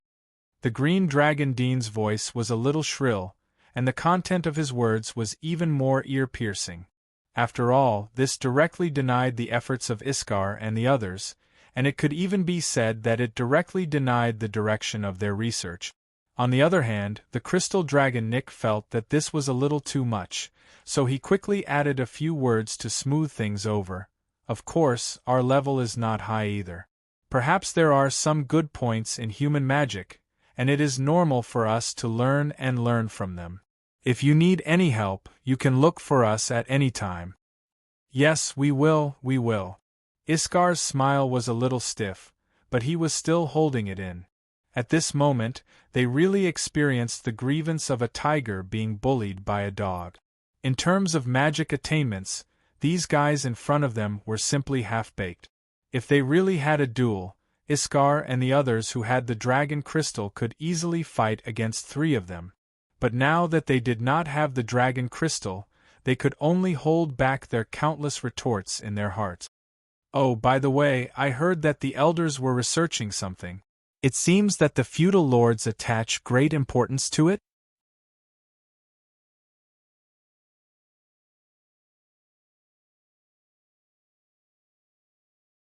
Chapter 10:29. Iskar and the others looked at each other and shook their heads. Yes, I'm researching a more important topic. In fact, I shouldn't even let you in. But we're all of the same race, so please don't tell anyone about what you saw today. As soon as he said this, Black Dragon Hurlo laughed. Heh, this was obviously a mockery.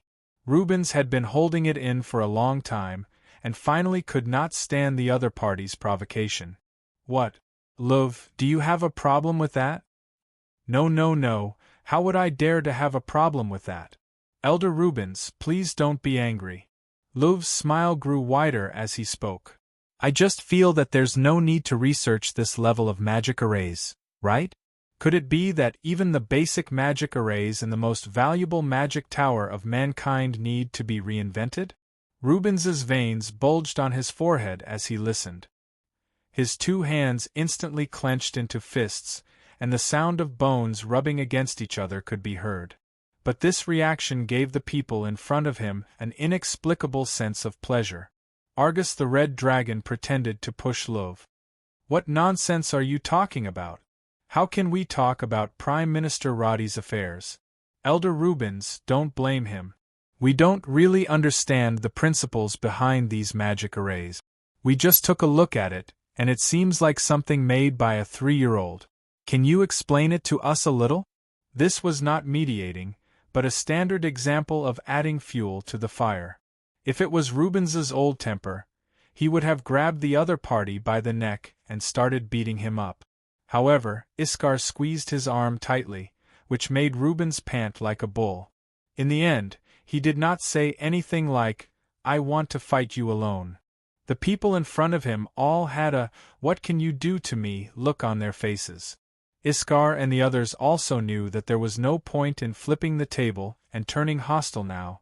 Even if they could get past their quarrel, they would only become the laughing-stock of the dragons if word got out. Therefore, they could only swallow their anger. On the other side of the wall, Basta, who had called Kardashian out to talk to him alone, was racking his brains to start a conversation. The condition of the laboratory here is not very good. I see that a lot of the coating of the magic tower outside has fallen off, and the crystal wall inside is also damaged. I'm alright. Kardashian crossed her arms. After all, she was not as tall as Basta, so she raised her head slightly. What's the matter? Hurry up and say it. This was not a good tone, but to Basta it was 10,000 times better than before. His heart was filled with pride and his lips curled up. Actually, I just wanted to come and see you. After all, such a big thing happened. I rushed over as soon as I heard about it, but once I entered the magic tower, I was assigned a task. I only had the chance to come after I finished it today. Logically speaking, Basta should not be bad at picking up girls. After all, he had hooked up with countless wives and young women in the past. However, he did not have any psychological burden when it came to humans. Most of the time, he even used some spells to achieve his goals. This kind of thing would never work on Kardashian. Originally, Kardashian was already much stronger than him. In addition, she was the daughter of a lord with a high status. Even if her strength was greatly reduced, this kind of psychological weakness would not disappear completely. Therefore, He did not get to the point even after a long time. Kardashian was tired of listening and directly replied, I know you are here to find me. So, what is your purpose? That, I just want to see if they treat you badly. No, I'm living a much better life here than in the dragon territory. Kardashian pointed in the direction of the lab. I'm doing what I like every day. I'm living a fulfilling life. I'm eating well, and I'm sleeping well. It's much better than the days I used to live like a drunkard. This answer blocked all the various answers that Basta had prepared. He gulped and said, That's good, that's good. If you encounter any grievances, feel free to tell me. I will bring a few friends to help you settle them. I will definitely be there at any time. Hearing this, Kardashian wanted to laugh. This was also the reason why Basta's strength could not reach the top. How could a guy who always wanted to form a gang and fight achieve anything great? Okay, got it. Is there anything else? Her face was full of impatience, but Basta was surprised to find that Kardashian did not reject his request. This immediately made him a little arrogant. Kardashian, you know, I have always wanted to be with you, but it seems that you have some misunderstandings about me. I don't have any misunderstandings. You are quite good. Kardashian looked up at Basta. Hearing this, the latter's eyebrows were already raised because of joy, but she continued to say, I don't have a dragon crystal now, and I won't have one in the future. I think that if you choose a partner, you should first exclude me, right? On the surface, this was a rejection, but Basta heard another meaning. He paused and asked, Then, actually, you are still willing to be with me, right? Kardashian's eyes were already rolling up to the sky, but her expression remained calm. I only think about the present and the future. So you don't have to ask me these questions anymore. Basta did not dare to open his mouth and say something like, I will go to your father to plead for you. Even if you don't have a dragon crystal, I will still marry you, because he did not have this plan from the beginning. His main purpose was to take advantage of the situation to satisfy his own desire. If there is nothing else, I will go first. Kardashian's tone was calm, and she was about to leave after finishing her words. Basta hurriedly reached out to stop her. I haven't finished my words. What I mean is, with your current state, I am afraid that you will be unable to move an inch in the future. Why can't I move an inch? Losing the dragon crystal is not as simple as losing power. Kardashian, your body, thinking, and even the way you use magic have deteriorated greatly. If this continues, you will also age quickly, even a little accident will hurt you, and it will be difficult for you to recover. Basta had long thought of this excuse. Alarmist talk would make Kardashian afraid, and then take the opportunity to propose a solution in order to win the heart of the beauty. This was a standard routine, but Kardashian just nodded after listening to it. I know, dragons will also die, sooner or later. Now I have a more sense of urgency to study things. After that, she looked at Basta, who had his mouth wide open. Are you all right?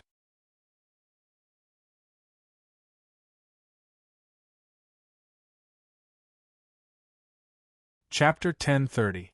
It doesn't matter to me what you want to be. That's not the reason why we can be together. Kardashian was still as calm as ever. Even so, her temper was much better than before. Basta already had the misconception that she was just testing him, and now he was even more convinced. He continued, but without resources, what can you do in the future? Do you really think these low-level things of humans are useful? I just saw the magic circles on your table. Kardashian, don't tell me that these are really what you are researching now? Basta really couldn't understand. What's the use of studying those low-level magic circles? Kardashian, don't you see the reality? How many of those things in Roddy's hands are stronger than the dragon's? His attitude could be said to be sincere. Think about it carefully. Apart from your brother Alva, how many people in the Frost Dragon race are stronger than me? In the future, I will eventually occupy the seat of an elder, but what about you? Are you satisfied with the title of honorary elder? I don't want to see you give up like him. Look at Eshin. Does he look like he can stand up again? At this point, Basta finally revealed part of his thoughts. Kardashian raised her eyebrows. What Eshin thinks is his business. Aren't you worrying too much? The sudden tough answer made Basta more certain of Eshin's identity. He clenched his fist and tried to calm his tone. Okay, let's not talk about him. I only care about you now. Kardashian, I really hope you can consider it. After this sentence, the atmosphere between the two became silent. Basta couldn't figure out what she was hesitating about. He took the initiative to soften his attitude and whispered, "If you really like to research these things here, I won't stop you. Whatever you need, I will try my best to find it for you. Okay? Tell me, what do you want?" Kardashian's question was as straightforward as ever. This time, Basta plucked up his courage and tried to hold her hand. "Of course, I hope to be with you," he didn't get to finish, because Kardashian took a step back, avoiding his fingers as he tried to wrap his fingers around hers. "You mean you only need me to be with you in secret, but I won't tell my father about it. And you won't admit this kind of relationship in a formal situation, right?" Kardashian looked at him and said word by word, "And you think that as long as you provide me with a certain amount of resources, I will agree to your condition?" Logically speaking, that was exactly what Basta was thinking. But he wasn't a fool. Hearing Kardashian's tone, he knew that she wasn't in a good mood. So he hurriedly tried to salvage the situation. No, I just hope that you can live a better life, and not waste your time here. Of course, love is not built by these material things, don't misunderstand. In other words, you want me to be your secret mistress, right?" Kardashian narrowed her eyes and finally couldn't help but ridicule. "If you want to deny it, then answer my question directly. Will you tell my father about it?" Basta's forehead was full of sweat. He really didn't expect that the other party would make the question so sharp. In the past, he didn't even have the chance to chat with Kardashian, so his impression of her was only violent and unreasonable. But now, Basta found that even if the other party didn't throw a tantrum, it was enough to force him into a dead end. How to answer now?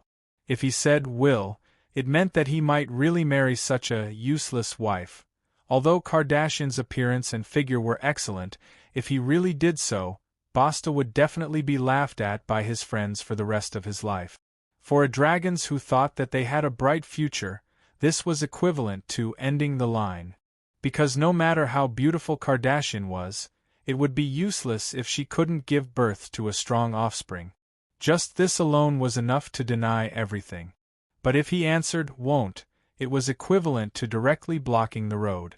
Basta had coveted Kardashian's body for a long time. How could he give up so decisively?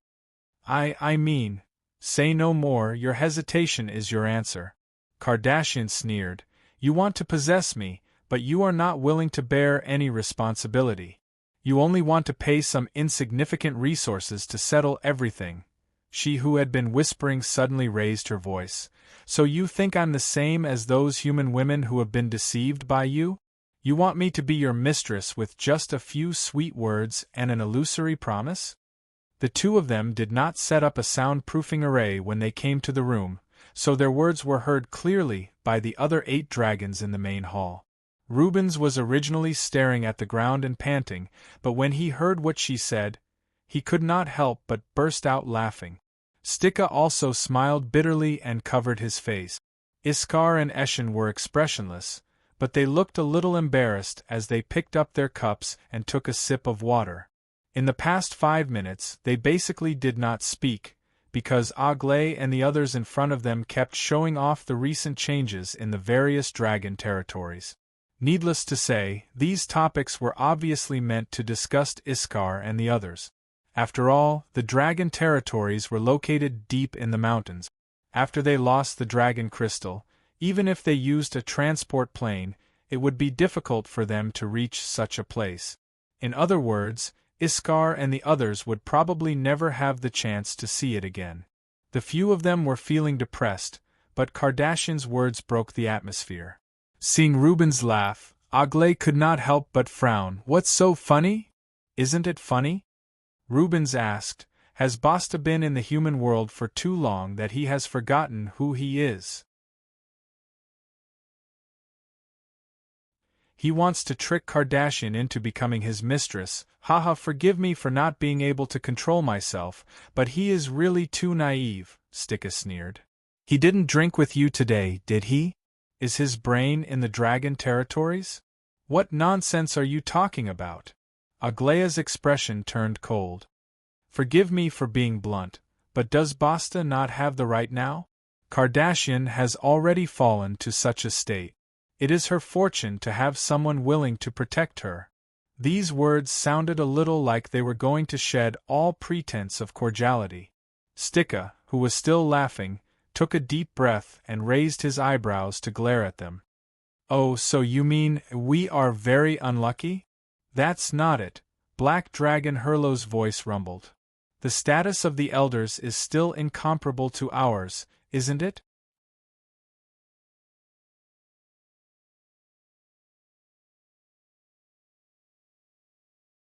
Chapter 1031. What do you mean by that? We don't mean that. Elders, we're just afraid that you've been wronged by the humans. Crystal Dragon Nick stood up and tried to smooth things over, but he was interrupted by a sudden voice halfway through. Roddy was standing at the door of the lounge and said to Nick, "I don't think the Kingdom of Karen will let the elders suffer any grievances."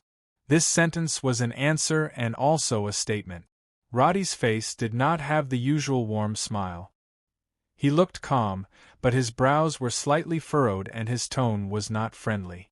Unlike his usual loose and comfortable robe, he was wearing leather armor at this time. A short cloak covered his shoulder pads, and the short sword given by Lord Victor hung at his waist. However, Basta was not here, and the other dragons did not recognize what this was. Aglaé and the other dragons realized that the Prime Minister had come in person, and their expressions changed.